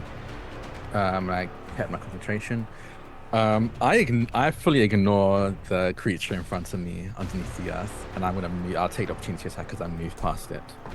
Yeah. 19 plus 7. That hits. Okay. 7 bludgeoning or piercing damage. As I move past, you see circling Rillis, very much like shark infested waters. You see the top of Azalea's head peek up and kind of move around it and dip back under the earth again. And then behind Rillis again, you see him poke up again and dip back down. I need Rillis. Not Rillis. Sorry. The only name I have in my brain is Rizzle. either Rillis or Rizzler. That's my fault. It's all Annie's fault. I need them to make a wisdom saving throw as I enter their mind. That is a wisdom. That is a 25. Okay. Succeeds, he feels this pressure squeezing in on his mind, but he resists. That's my bonus action. My action is as I poke up from the ground within 15 feet of me, within 15 feet of the lieutenant, I'm going to cast Scorching Ray at 5th level. Now, the thing is, I also have Conjure Minor Elemental. So I'm going to do a ton of damage. If I hit, let's see. So this is 6 rays. Similar cast of 6 rays. Let's see. Okay. An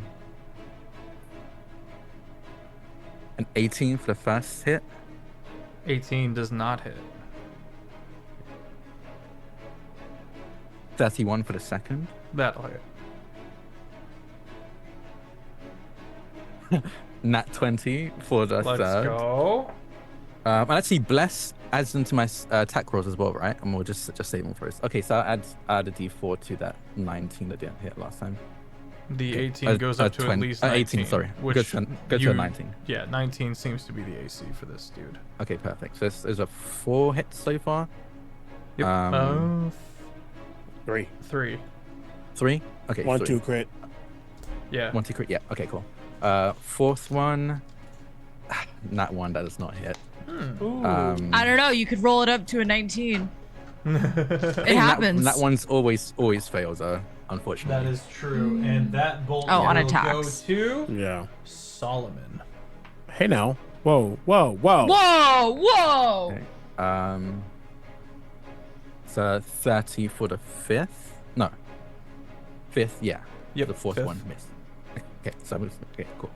And then 6th is a 20 that hit. Nice. So that's 5 hits. Okay. And one for And one for- Solomon. Solomon. Okay. Being majorly uncool right now. It's not very And then cash money. because of conjure magic elemental. Over here, like, be still for death has said. Oh God. In the middle of a monologue. Death follow. Toasty. I am a god, you dull So, creature. I deal. Yeah, I make it all fire damage. I deal 112 points of fire damage to the lieutenant. As you see, these willow wisps around me ignite into flames, and 6 rays of scorching fire slam into the lieutenant. How? And I guess I hit Solomon, so I have to roll Solomon as well. How do you want to do Um, this? Yeah. I think as you see me like surf sink up from the earth like a shark surfing sink from the waters, it's almost as if I get an angle on the lieutenant from below, and that's when I recognize him, because it's exactly why I hit him last time and killed him with an Eldritch Blast.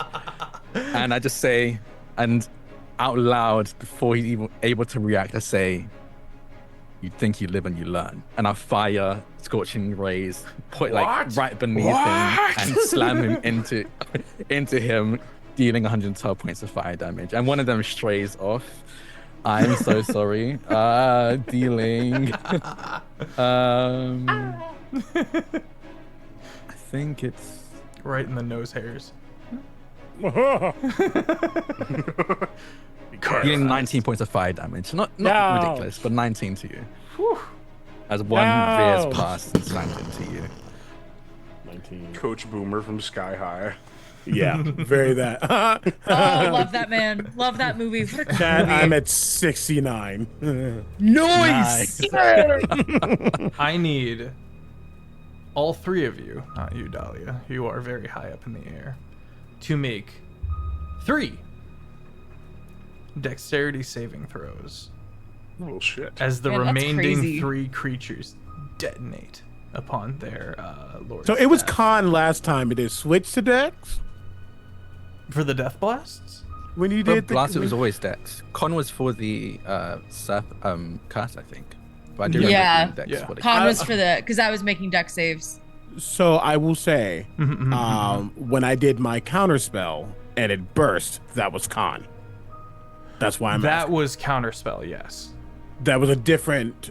Yeah. Well, can it explode has it? the Spell effect. counterspell mechanic that also triggers its death blast. Yeah, But that the death blast alone is a dexterity saving throw from Okay. the explosion. Fair. I'm gonna thinking, say though. from the death blast that was triggered from that, I made a con. That's why I was asking. Okay. It So with wasn't dex- close enough to harm you. I think one of them isn't close enough to harm us either, because it was underneath the ground and I left it behind to go after Arillis, because it was right on me, right? I don't know when to left it. How far was it? What's your movement speed? How far did you move? My movement speed is 30. I'm gonna let the dice decide, actually. There. Drac. You guys are Odd so or big even? brained. Let's say even. Why Even. not? Good pick. It is 2. You only have to make the 2 dexterity saving throws. Work. I'm gonna super fail. I have dead blast. Yay. Oof, that was not good. The first one I only got a 6. I might. Oh, I don't know if I do it like this because that's a risk. No, I won't. 16 for the first one. Fail. Oh wait, hold on. Okay, I didn't actually. I rolled a dirty 20 for the 22. second. Succeed. Both fail. And then 32. 32 succeed. And the second one? 22 is the first one. 32 is the second. Okay. Nar. Nar.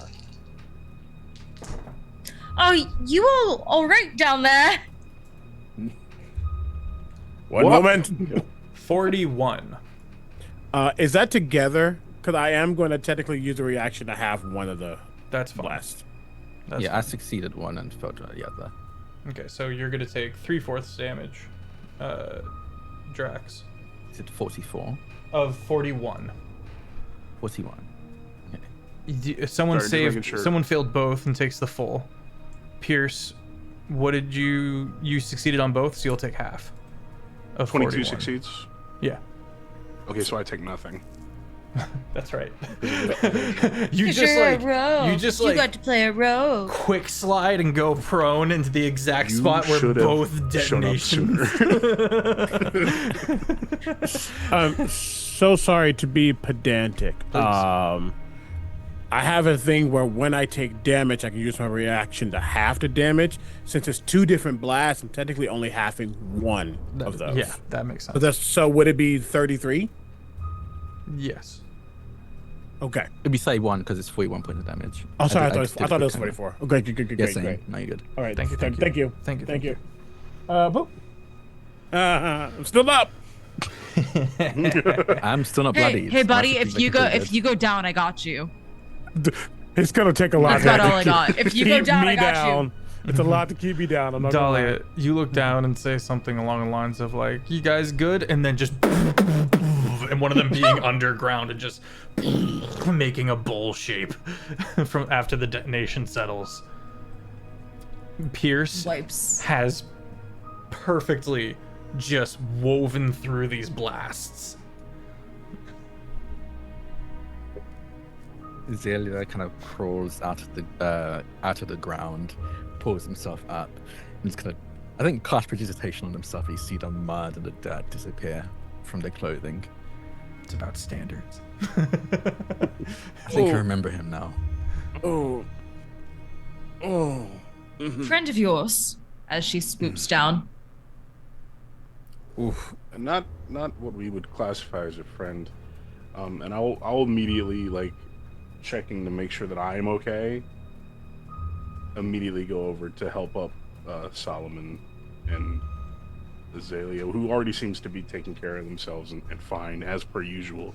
So I'm like, okay, they've got that, but I'll help up Solomon, who caught the brunt of that very clearly. I'll be checking the body of this lieutenant guy. Ooh. You see, just full, just boom, do doom, dust, pain, cuts, whatever this thing is all over this man. My leg.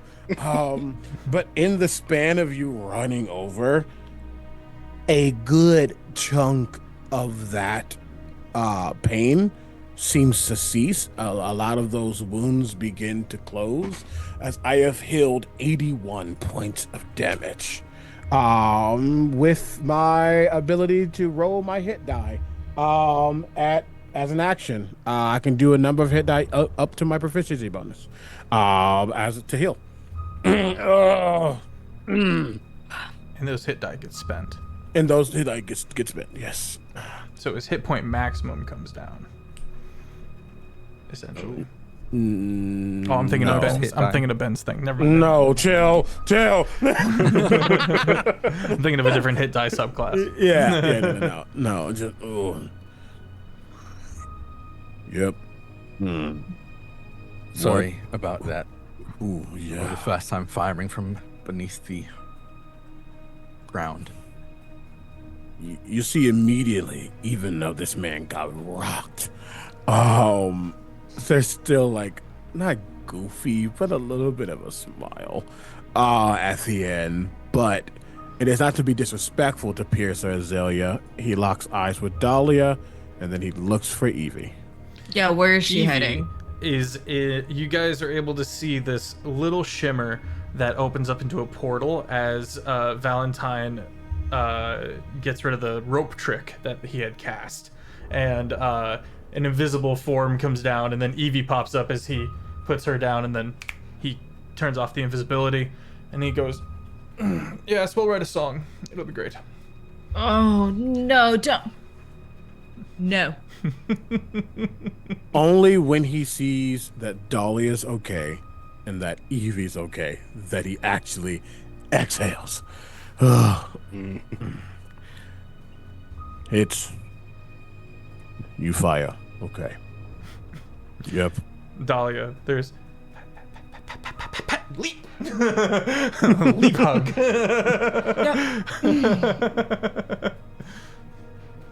You Yeah. okay? Yeah. He had snacks and everything. This is great. This is awesome. Everybody's so nice. Anyone I'm checking help, the body or- of Lieutenant. I'm poking and prodding this body, Yes. trying to figure out why and how it's alive. If there's anything useful on it. Can I help with Give me- that? Give me your shit. Yeah. Yeah. Yeah. Why not? Since I'm always saying I- no. Go ahead and roll investigation, Azalea. Okay. Can I do it as well? Are you helping or are you rolling it yourself? I will also roll. Okay, then you are not at advantage, Azalea. Sorry. Just flat. No No, that's worries. perfect. Not great. I have a very good investigation. Yeah. 25 Okay. Nice.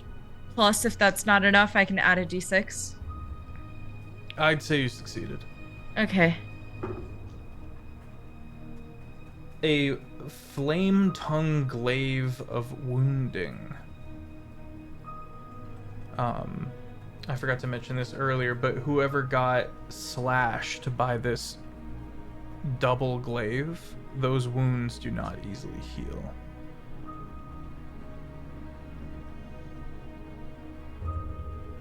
Yeah, I got a hit. As did I. I think I also got hit.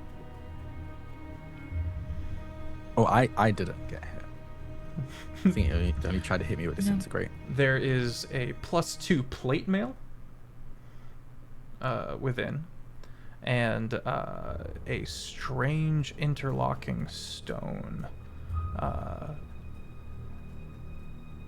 that is somewhat damaged. We know Does how it- full plate. Seem to be emanating magic, No. or had once been a vessel for magic. An interesting question we'll answer next episode. Also, I want to take the plate off him. Okay. Yoink. Yeah. I'll take the glaive. It will cost like- you. That is the wrong d20. You take 6 damage getting this plate off of him, and Oh no! he is woven in and out with razor wire. Azalea, yeah, I forgot. you take the dual-sided glaive. He's an evil within villain. You said dual-sided glaive. That's a homebrewing thing, right? It's not like Yeah, I took the flame tongue, great sword, and a great sword of wounding, and then just wrote down the glaive stats and said it was double-sided glaive for funsies. Okay.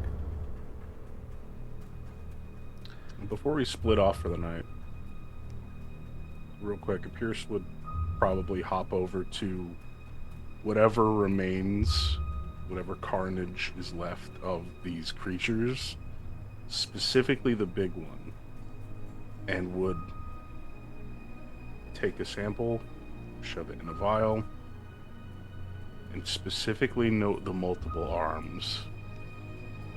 This little worm of a thought that begins in his head. Excellent. And just in case I forget, right before he walks away, just because he's like down on his knee, just kind of catching his breath, hand on leg, and says, "Death has said no to you as well. Remove curse." Because it was only warded, and now it's removed. And it still hurt. As I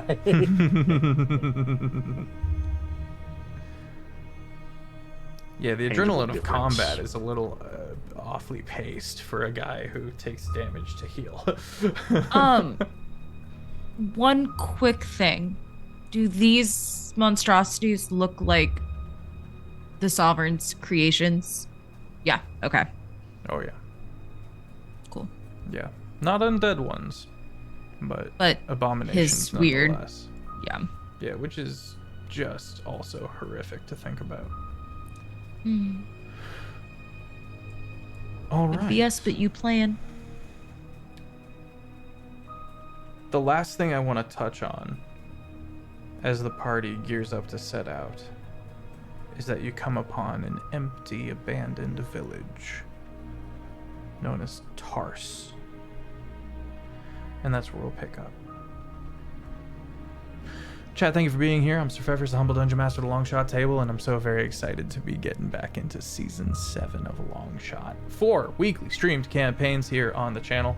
I DM them all Tuesdays, Thursdays, Saturdays, and Sundays. Tune in tomorrow at 8 p.m. EST, 5 p.m. Pacific for Thistle and Quill. Phenomenal roster over there as well. Can't shout them out enough. This is going to be very fun. I am thriving. I'm loving how Bayonet's coming along. This has been really, really good. Between the banter and the aesthetic and the schemes and plots, I'm loving every little bit of it. Very excited to see how this develops over time. But regardless, if you want to get caught up, you can head over to the YouTube Longshot, and if anybody won bingo, head on over to the Discord and show us in the Bayonet channel. If you got any memes, those are also aggressively accepted. I think that's it for me. Let's go over to CloudyKate. Hey y'all, my name's Kate. You can find me at TheCloudyKate on all social media. I'm a cosplayer, performer, reader, TTRPG player, and very, very sleepy. I have been playing Dahlia, Gloomstalker Ranger. She's fun. I do damage. Great. Moving on to Azalea. Drac. Hi, I'm Drak, and I've been Azalea.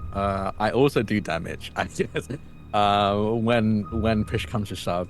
I do TTRPG stuff. You can find me on all socials at Drakoniques. It's Drakoniques. Just add a .itch.io if you want to find me on Blue Sky, where I am predominantly.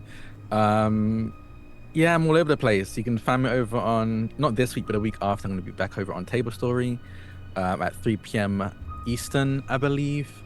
I don't know if I'm allowed to say this, but we're going to be coming back with a 3-shot. I won't say what a 3-shot is because I don't want to get in trouble. Ooh. But it's going to be on Table Story, which I'm very excited about. It's been a lot of fun. Every Monday, I'm over on Althaven. It's ALTHAVEN _ on Twitch in a such a campaign called Last Excelsior, which has been a lot of fun.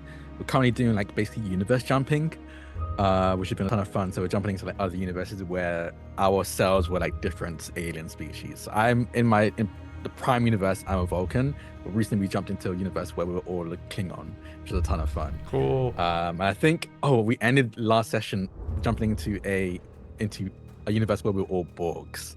So I'm very excited to see what the hell that's going to be about. It's going to be very fun. Wait, this is so cool. It's been a lot of fun. And also I'm a producer and player in Sick of Machinations, which is a actual play podcast that I'm using a system that I'm currently writing.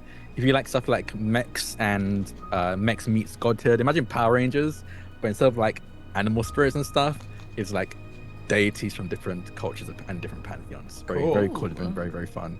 If you like very queer, very gay, low-key kind of toxic mech pilots, you can check that out on also podcast platforms. It's been a lot of fun. I'll throw it over to CB. Hey everybody, my name is Omega Jones, also known as CritBard across all social media channels.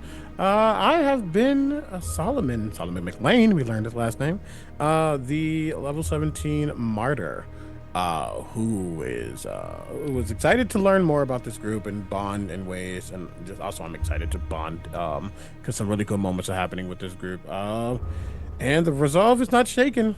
Glad to know we got some buddies to help take out this Victor. But yeah, very excited.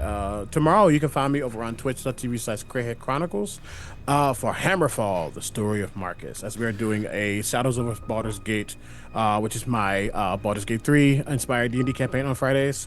Over on CritHit Chronicles, we're doing a one-shot in the canon, and I'm the DM instead of a player, as we help a friend raise some funds to hopefully get them to PAX U, who's a cast member as well. So Hype.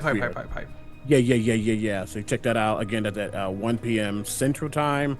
Past that, check out my socials. A lot is happening next week, so it's just too much to really get into. And I'm very, very, very excited. That's me. Also, cast member on Terraform. If you didn't know that as well. Oh, yeah. Cast me. Bangers. Bangers. Pass it over to Andy. All right. Answer me, riddle me this. I got a 19 intelligence, but I can't do math. How's that work? But it's been another great night as per usual, guys. I'm Andy. If you want to find me other places, you can find me as ValveMax010. I make little funny goofs and gags about anything I can think of, but it's mainly D&D and TTRPG stuff. I